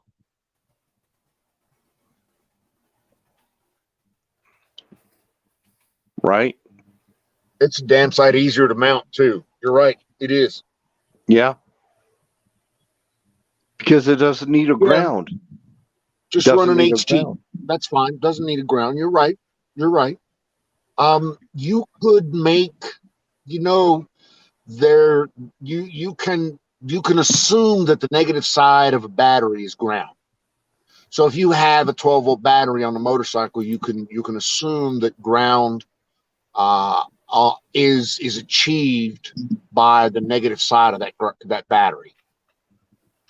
Yep. And you're doing that because the negative side of that battery does literally go to the frame of that motorcycle. SWR meters ragged, not a SWR. That's what I miss. That's it. I can't see the chat. Yeah. So you need a little jumper. I also like, sometimes I've used antenna matchers. Yes. It just kept me from. Matchers. Yeah. Yes. It kept me from burning out my finals. So, antenna matchers are a good idea when you're running a motorcycle radio or something like that. Well, we're talking automobile and pickup trucks, and you can actually get your SWRs really, really flat in the 1 point something range. Just keep it down below 2. If you can get it down below 2, you're rocking it, man. You'll be the channel master. The only way that I've been able to get my Viswars down to 1-to-1 is by trimming the antennas.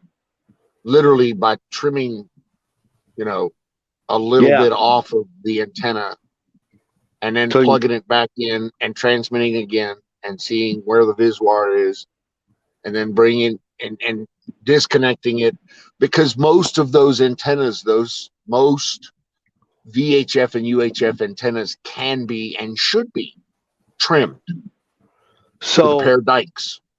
So a quarter wave, if you get a quarter wave steel whip 102-inch whip antenna, 9 times out of 10 you're going to have it trimmed and you're not going to have to fuck with it.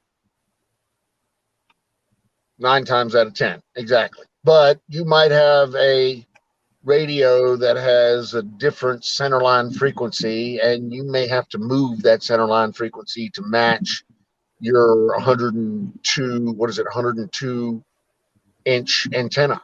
You're right. Absolutely correct. Damn, I like talking with you about this stuff because you're knowledgeable about it enough that it's actually I can hold a conversation with you. Well, I can actually hold a conversation with you. Shit, I can't with truckers. most of them, they're like, I'm just gonna put the antenna in the way that it is, and I'm not gonna check the SWRs. I'm not gonna check my radio. They burn their finals out and they're done. All the trucking companies that I worked for uh, installed their radios with their own techs. All right, these guys, they call them techs. They're not techs, and they put radios in and they burn them out, and you're replacing a radio every 6 months, at least a minimum of every 6 months, and you're paying for it. You're paying for it. You're the driver. You're paying for the radio that's fucked up, and they're putting it on mirror mount and that kind of thing, and yeah, they don't understand any of this stuff that we're talking about. We're and any people that are in the chat that are preppers that are thinking about alternative means of communication, you should be sandbagging our conversation and be listening to what we're talking about.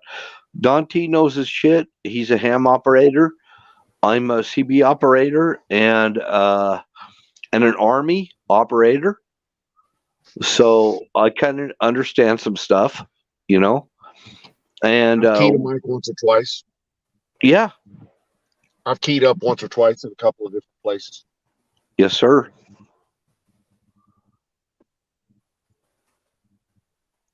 So it might be helping some people, You got to have comms. You got to have communications available. The grid is going to go down. They're going to bring it down. Just watch. Hey, I hate to. No, I don't hate to. Let me change the subject. Sure. King, did you see me waste 10 bags, 10 60-pound bags of Quickcrete the other day? I did. Brain is a killer on those things sometimes. I was like, fuck. Yep. Oh, I've been there. It's aggravating. Thank God it's only like $4.60 a bag. Yeah, that's not bad. It's like 6 something here. Yeah, but all you can do with it is crush it up and use it for fill for some other project down the road. Yeah, you'll be able to get like a gallon jug of it that's not affected probably out of the middle. That's it. Just like Canoe said, use it for, if you got a washout or something in your driveway. I'm in the same boat. I've got 4 or 5 bags of concrete that did that, and they've been sitting in the barn for close to 30 years. My dad was always like, "Oh, it's too heavy to, do anything with." So, it just sits there. Now it's my problem. I don't want to eat it. I can't even fucking lift one bag. Well, nice. I got to do something with them because they're on the trailer. Yeah.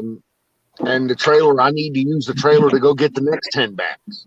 And I need 10 bags, it just, so I'll have to lift 10 60-pound sacks to do something with them. You know what? If I could salvage 1 sack out of those 10, I would probably be okay with that. Some of the lower ones you might be able to.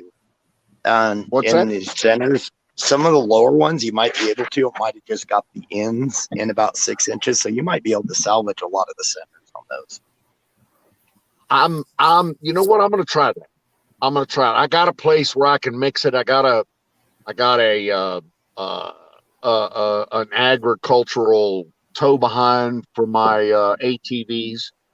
That's probably 60 gallons or so. It's kind of like it'll be great to mix. That's what I'm going to mix concrete in. So that's what I'll do is I'll put it in there and see if I can get it fucking mixed. That'd be awesome. If I get 1 or 2 bags out of it, that means at least I can get one or two posts concreted in. Okay. Right. Thank you. Take care, but yeah, I would do that way. And like, oh, my bad. Just saying good night to Huckleberry. Oh, yeah. Hey, all night, Hug. Yo. You know what? I gotta throw props out. I gotta throw props out to Huck. in this whole Drama. drama, she has been a rock. She has been a really solid rock, Yep. both defensively and offensively, for the She's a team. warrior. Maybe not for the team, but definitely for Wiz and definitely for the team. So I gotta thank her because she's pretty awesome. I can't see the chat, but thank you, Huck. Appreciate it. AZ Infidel says, Don, just take the bags back and say they were hard when you bought them. Nah. All they got to do is look at the receipt and the weather, that happened during that time frame. They'll know right off the bat. Yeah. What I would recommend, if you got stuff that's just completely unusable, see if you got like a local materials company that handles aggregates and that kind of shit, that grinds shit up. And just on a whim, give them a call and ask them if they'd be interested in buying 5 bags of dried up wet concrete, that they can grind up and resell or put in other aggregates, make it a little bit of money out of it. You know what? I actually like the idea of putting it out on the driveway. Well, That idea, who was it? Was that you or was that Singh? But one of you came up with that that was idea and Canoe. stuck in my head. Yeah, that was And Canoe's I'm like, idea. I agreed with it. I can do that. I can take it out, even if it's all fucked up. I can take it out to the driveway, and which in short order, I can throw some water on it. I can get it broken up and get it into the gravel, which will make it permanent, which is what I want. So, and it can fill some holes. So And that's a nothing will grow perfect through. idea for me. That is a perfect idea for me. Thank you. That is going to work. Yeah, that was all Canoe's. That was his idea, and I agreed with it. My sister and brother-in-law, they've done that with some of the chunks that I've gotten from the ground up stuff from the cement place. And I tell you what, no weed will grow through that stuff, even if it just stays the powder. No weed will grow through that stuff, and you start getting rocks and stuff in it, and it'll pack. That's what I want it to do, is pack.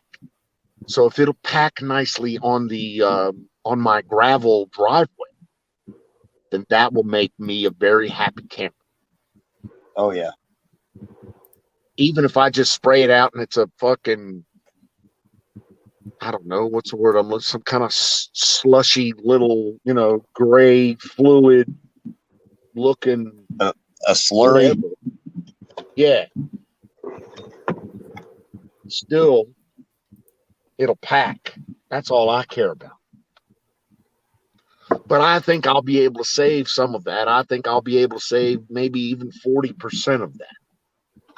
I really believe that. But we'll see. Well, I mean, we're getting a use out of it all. That'll be nice. Well, I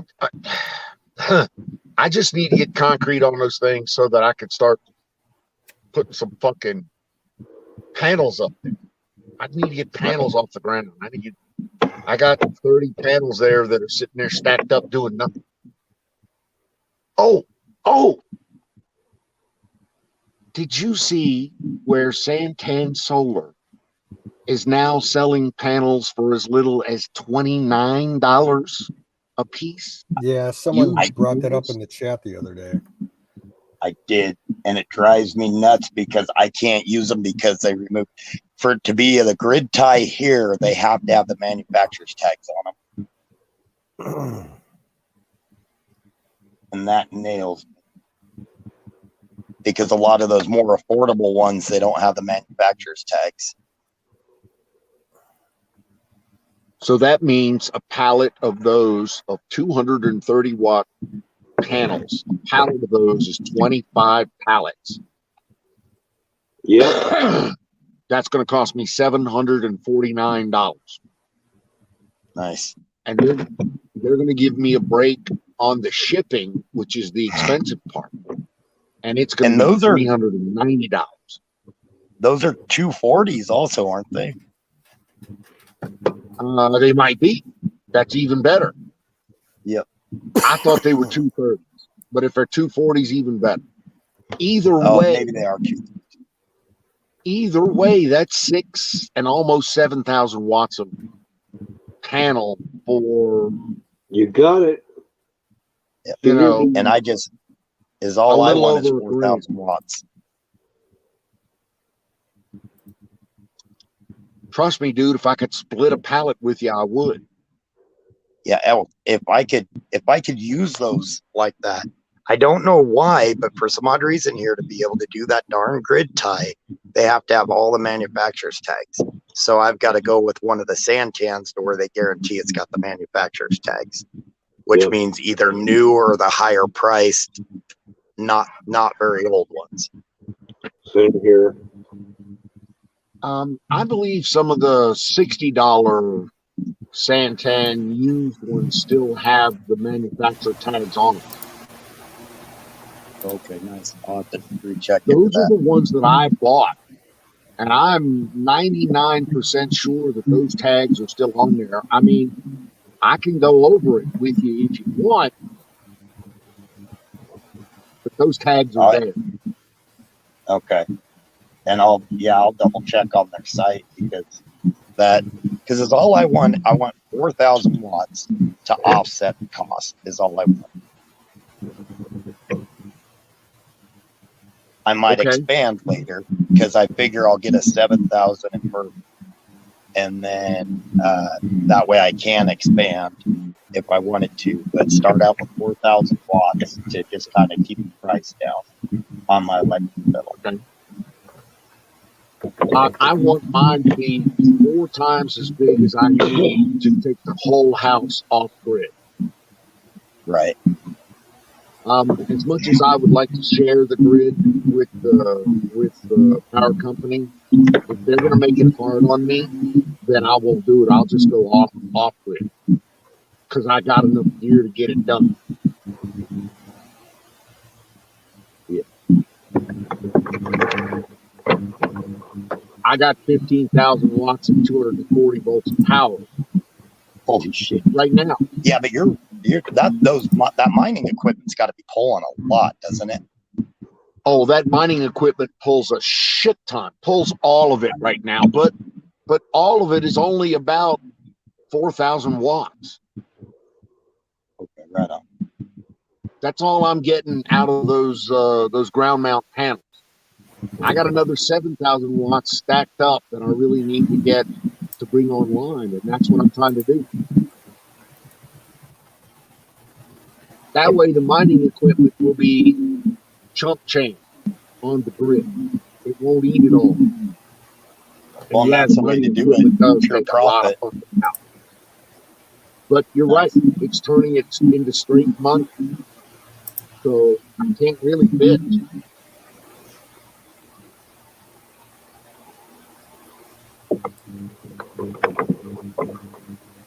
I mean, I'm literally turning solar panels and sun into, $650 a day. When Bitcoin's at 19,000. So if Bitcoin goes to 40,000, that's $12 a day. That's $13 a day on that one machine. Anyway, I'm just thinking out loud. So I need to bring some panels online. That's what I need to do.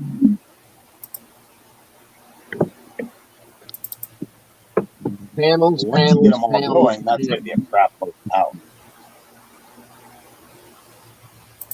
Somebody say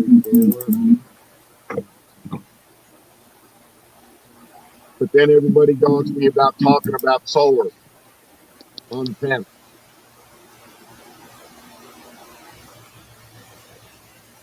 Hey, Wild Bill, we're getting some bad echo reverb type shit coming from your phone.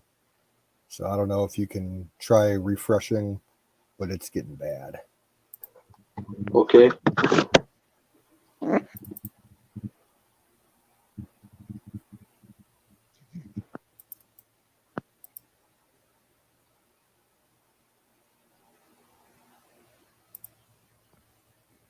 Check, check.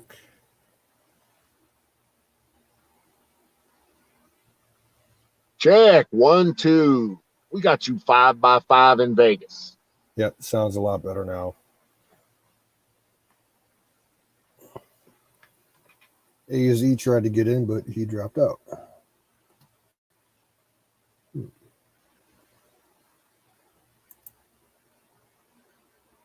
And he's coming back.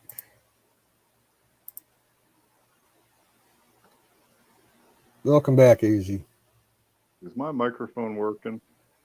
Yeah, it wasn't you, it was Wild Bill. Okay. I must have We hit the hear you wrong loud button. and clear. I got a setting for speakerphone or earphone.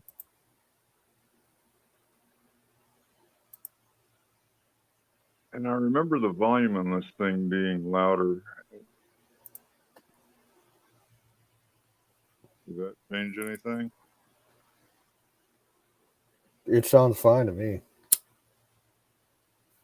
Okay. Sound good in Vegas.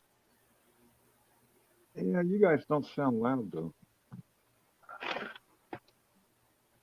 Anyway, yeah. I've been watching that Santan Solar. Deal. A good one. Yeah, those boys sell some cheap panels over there, don't they? Yeah, they do. Now, the only thing I was concerned about is there's like a white vinyl liner on the back of the panel, and they're saying that they split. And looking at them, they actually look like they're vandalized with like a razor knife. Because I can't think of why vinyl would split like that. Heat. Heat would be the only thing that I can think of. Heat. Yeah, well, it's possible. Like they didn't put enough plasticizer in it, but I'm seeing. I think in their I think they have a review section where people were using something to repair them. Okay. That shit. What do they call it? It's that shit they sell on those late night TV commercials. Oh! I know what you're talking about. The stuff Flex that seals Seal. everything. Damn it. Flex Seal. Yeah, that's it. Yeah. Yeah, something like that. But I mean, for the price, you can't beat that. And you know, the backside of the panels usually don't face the sun, so.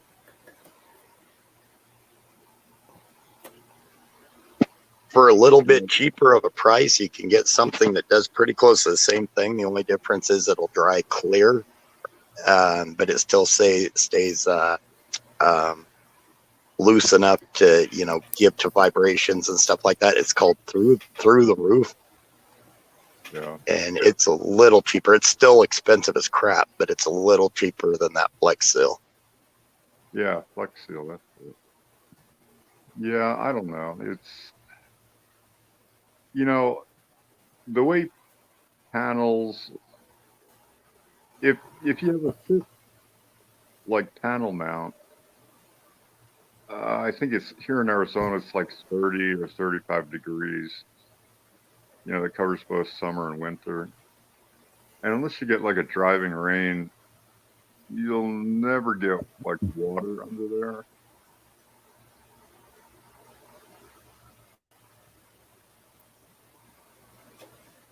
And underneath that white vinyl or whatever it is, there's also a clear. There's another clear coating.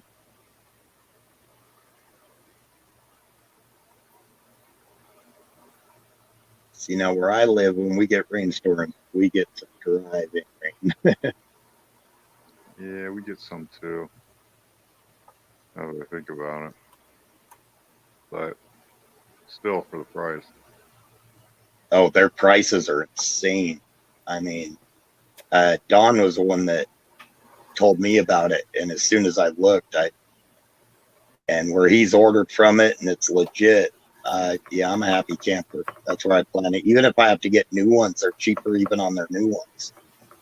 What part of the country are you in? I mean, they've got those 480s that are like what 50 cents a watt or something like that for the new ones. Yeah.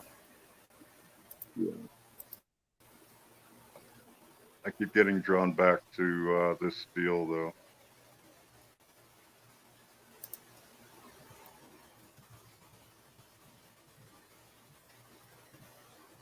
Hey. There's that other place down in Miami. It's called Sun Elec. SUNELEC.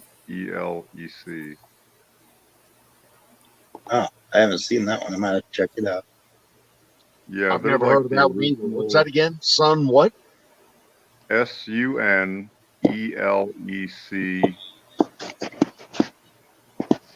Sun South Elect. Tom, I Okay. believe. Now they're like the original outfit that was buying up all the bankruptcy auctions years ago from all these bogus solar startups. The only thing about their website is they used to list each panel individually with prices and data, and I think they get so much stuff in that they kind of skim over that and just give you like a listing of what they have and where they have it. And I always found it easier just to call in and talk to one of the people there. For a couple of years, they had a warehouse down in Phoenix, and they had a separate listing for what was at their Phoenix warehouse.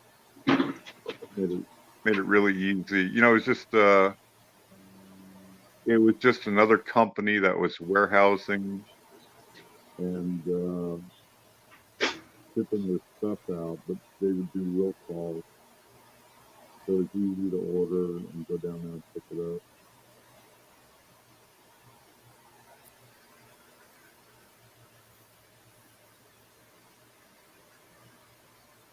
Anyway, for Santan Solar, some of their panels are located in Georgia. I saw that. Yep.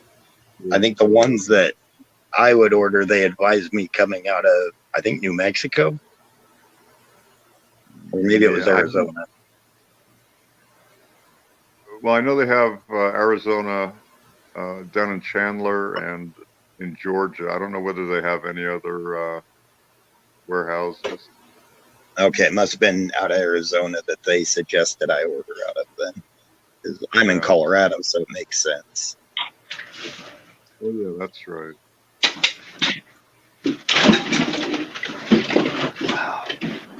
And have you picked out your other equipment that you're gonna run your panels into? What's that? Picked out your other equipment you're going to feed these panels into. Don does. He's doing wood. I'm doing brackets on the top of I've got a rock. I'm building my privacy fence is a rock wall. That's what I'm building, and then I've got some old 2 3/8 gas pipe that is going all the way down through it, and I'm going to mount little parts on there that put it up another 2 or 3 foot. So they'll be about 8 foot in the air, and then I'm going to mount them off of those. Hopefully, if it works out right, and it doesn't break away my rock. Okay. But I I'm in town, so my area, I have to try to keep it elevated to not take up too much room, plus to clear neighbors' buildings and stuff like that somewhat. Yeah. Yeah, that can be a problem if you're in town. Yep, and it worries me in the winter because if my neighbor puts up a shop next to me, which I found out he's wanting to do, it'll kill my son during the winter. Yeah.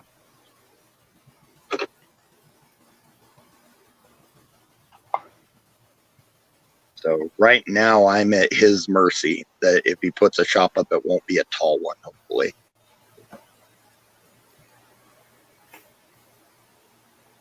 And what's the minimum height you're going to mount the panels up at?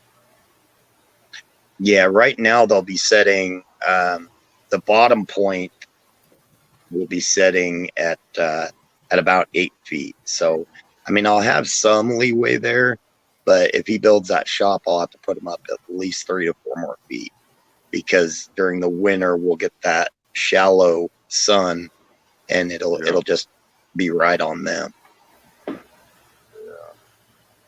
You know, they have, I haven't checked them out in a while, but they had some good online solar calculators that, you know, had like 3D views and shit. So you could plan for like trees and buildings.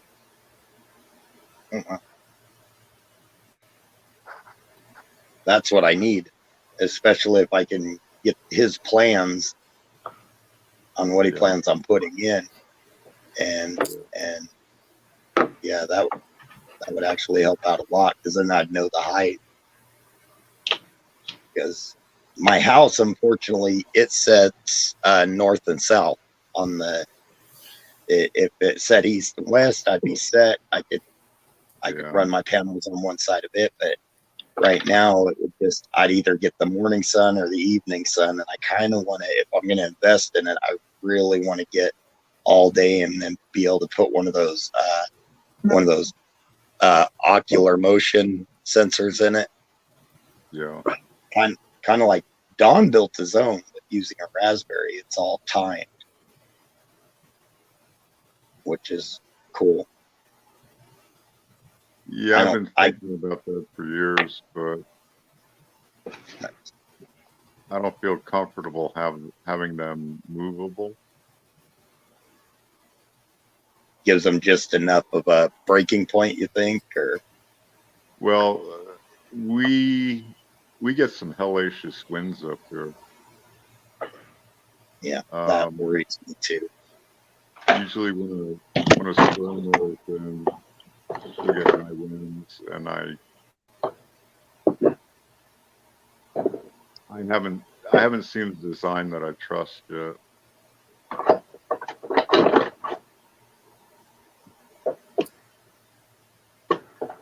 So, yeah,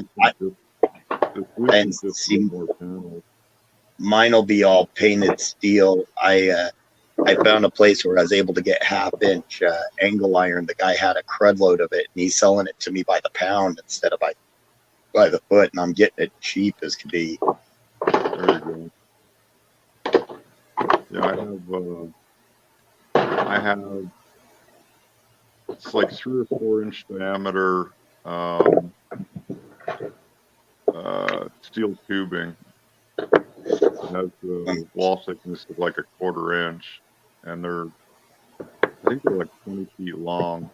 I got a pile of them, but I mean that would be like a major engineering project.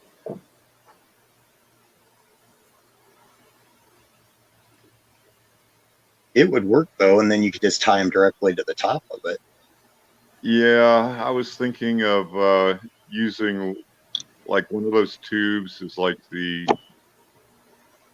holder or racks that were welded on. So that would have like the axle, and then using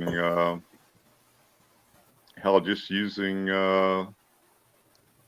like cannibalized wheel bearings out of like the rear end or something like that. Oh, I got you.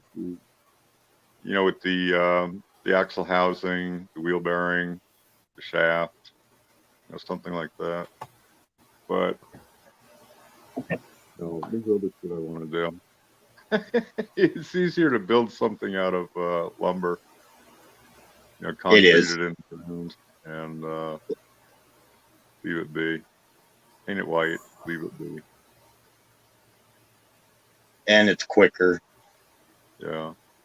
Lumber. Now, have you looked at what kind of charge controller or inverter you want?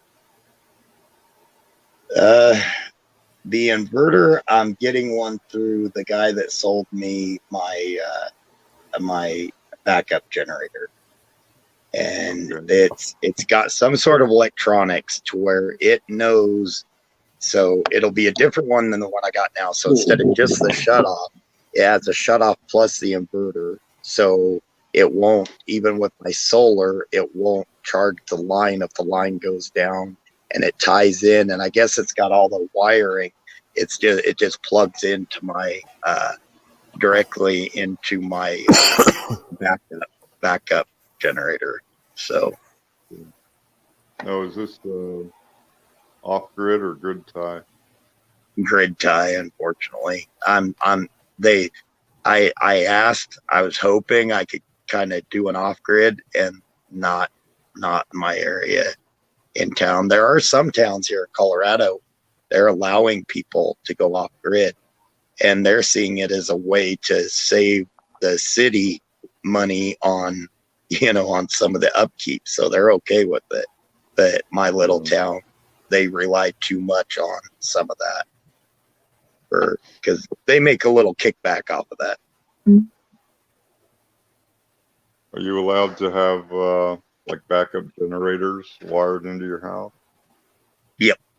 Yep, I'm allowed to have the backup, and I can put wind and I can put solar in to a certain amount as long as I'm not overfeeding the system. So is what I plan on doing is getting enough to kind of cover what I use. So it's basically just not quite, but almost zeroing out my bill. Okay. Yeah, because it's a smaller town. It's been here for a long time, and their system, they've got some concerns that their system hasn't been updated for a while, and they don't really, as a town, they don't really have the money to put a lot of money in their system, so they don't want a lot of that going on to where they can, have it feeding too much back in and something go wrong. So does your town have its own like power plant? No, we feed off of, well, kind of. I've got probably, within 20 miles of me, there's probably 200 wind generators all around me. The wind turbines, the big wind turbines. Ironically, one of those brand new wind turbines, they cranked it up. It ran for 2 days, and that thing started popping and crackling and fell over. There's video of it. It actually made national news. That okay. Yeah, it was literally 2 days old, and it fell over. Yeah. Yeah. And every time they put new ones in, it frustrates me so bad. Every time they add new ones here, our rate goes up.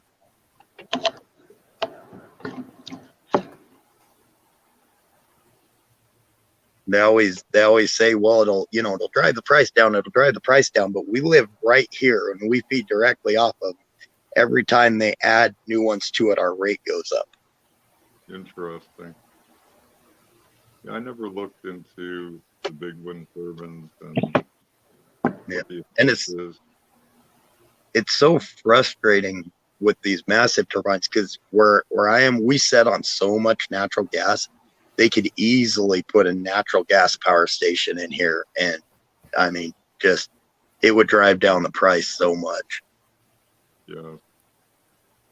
But now home wind generators, I do like those because they've got the ones that well, actually I've got the one. It's only a 1400 watt. It's just a little guy, but it's a vertical one. It's a vertical. It's got little fins on it that it spins around like almost like a roof vent on a house.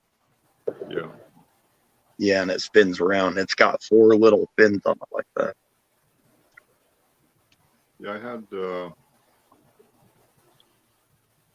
oh boy, back in the late 90s, I bought 2, what were they called? They were made in Arizona, up in Flagstaff. They were called Air 403. It Okay. had like a 3 or 4 foot wingspan, but it was a horizontal axis wind turbine, and they were pretty sophisticated for the time. And I think they were like $700 or $800 a piece, and they put out 12 volts. They had like a 12 or a 24 volt version, and they put out 400 watts.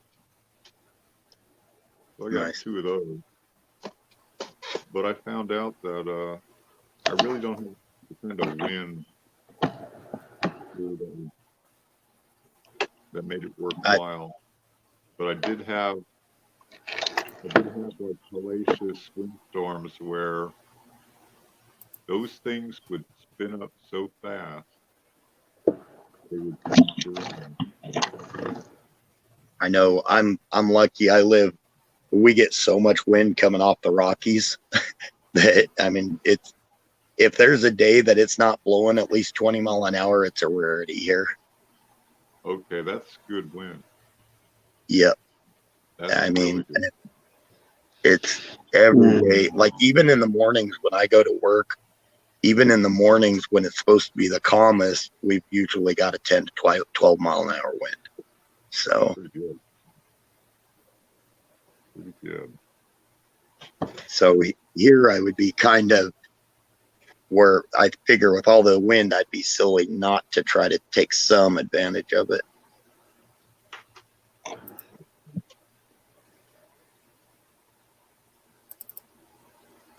And Hey, actually, with Singularity, let me cut in real quick. Yep. I'm going to be taking off here in just a few minutes. I got to eat something. My stomach is growling like crazy. Actually, that works. If you wanted to shut her down, I'd be good with that. It's midnight. I need to get more sleep tonight. Yeah, it's almost 2:00 here. So Yeah, I'm good keep her with going that for another 4 minutes. Cool. Top of the hour, and then I'll shut her down. I hate to bail early. This last night killed me. I got to get a little more sleep.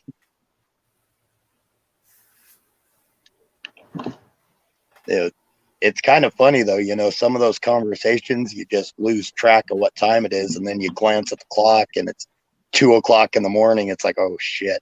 Oh yeah, they did. I've had that happen with me and Don, where like the next thing I know, it's like 5:30, 6:00 in the morning, my time. Nice. Yep. And when you got to get up early, that 3 hours goes by quick when you're trying to get some sleep. Yeah, it does. I swear. And I was out like within probably about 10 minutes after I shut down stream. I was out cold. And I swear it's like I closed my eyes and my alarm was going off.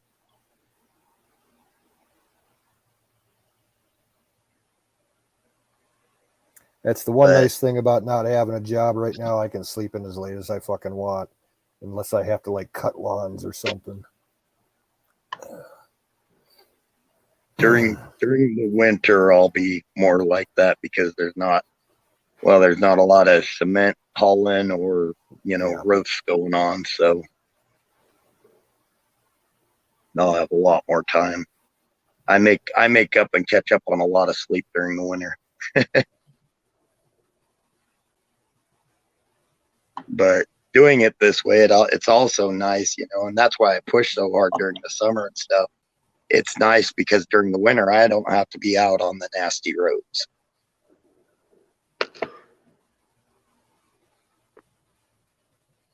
And here we get a lot of black ice. It may look like everything's fine and dandy, but it's just a skating rink going down that highway. Yeah. And you have hills. Hit. It's around here. It seems like everybody, the first major snowfall that we get every fall, everybody forgets how to drive in the snow. Yeah. Like all the local weather stations and TV news stations will be like, yeah, it's time for the first significant snowfall of the year. So please remember how to drive in the snow and stop causing so many fucking accidents. When we get ours, and a lot of it'll blow across the highways, and it goes back to the, there will be like even a white sheet across there. And the people, you could always tell the locals, because the locals are going 45, 50 mile an hour. There's just a line of them going. Then you got some idiot that's new from either California or something else that goes flying around everywhere. Everybody, well, I'll be damned if 10 minutes down the highway, you don't see that car off in the ditch. Yep. Everybody's just honking at it going by, I remember one time back, this was 2000, the winter of 2002, 2003. And it was the first snowfall of the year. Me and my dad were coming back from downtown Cleveland. We had just dropped my grandpa off at the VA hospital, and it had started snowing pretty bad. And we were taking the freeway back home, and I remember this jackass was speeding, no one's going more than like 40 miles per hour because of the conditions. This jackass driving like a BMW or a Lexus or some shit comes flying up the left-hand lane doing like 75, 80. And, both me and my dad are like, that guy's going to get fucked up in like less than a minute. Sure enough, he lost control, fishtailed his car, and went across 3 lanes of traffic. And oh, crap. Just sideswiped his car right into the median, like the metal gating. And yeah, after that, like everybody slowed down another 20 miles per hour. Yeah. But yeah, after that, yeah, traffic was backed up a couple miles just from that one accident alone. It like he wasn't even on the road. It was just everybody saw it and they're like, holy fuck, we better slow down some more. Do you guys follow the snowplows? Wait for a snowplow to go through and follow them? Technically, it's legal to do that. All the snowplows, all the snowplows here, by law, they have to have signage on the trucks that stay clear within, I think, 300 feet. They don't want anybody following those trucks. Yeah. We'll have lines behind them, but yeah, you have to keep a certain amount of distance and everything. But yeah, depending on the traffic conditions too, because if it's heavy traffic, the plows don't go that fast, so they're going to get traffic backed up right behind the trucks, and there's nothing you can do about that. But a lot of times, like on the major interstates, they'll have teams of plows, one for each lane, going simultaneously, and they'll be slightly angled so that the front truck that'll be in the far left lane will be pushing the snow from the left lane into the middle lane, which the truck in the middle lane will pass off to the right lane, and so on and so forth. Because we have a problem where if they're doing the left-hand lane and the truck's by itself, they'll try and plow to the left and just shove it over the median onto the other side of the road. And then you'll get people driving through that, and they'll have like a whole snowplow load of wet snow falling directly on their car. They caught some of it on traffic cameras a few years back, and it got viral on the internet because it was just the most asinine thing. It's like, what the fuck is that plow driver doing? It's like it was crazy. I can handle bucking like, some drifts. I can't stand the whiteout. Yes. But, All right, folks. Yep. Have a good one, guys. Top Have of a the good hour. night. Take care, everybody. Thanks for dropping in. God bless. I think Ragged's the only one left in chat. So, Ragged, you have a good day. Try not to melt today. It's going to be hot there. Yeah. Wild Bill, you have a good one, brother.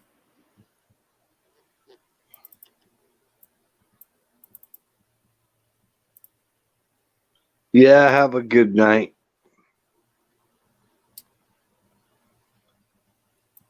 Catch you later, brother.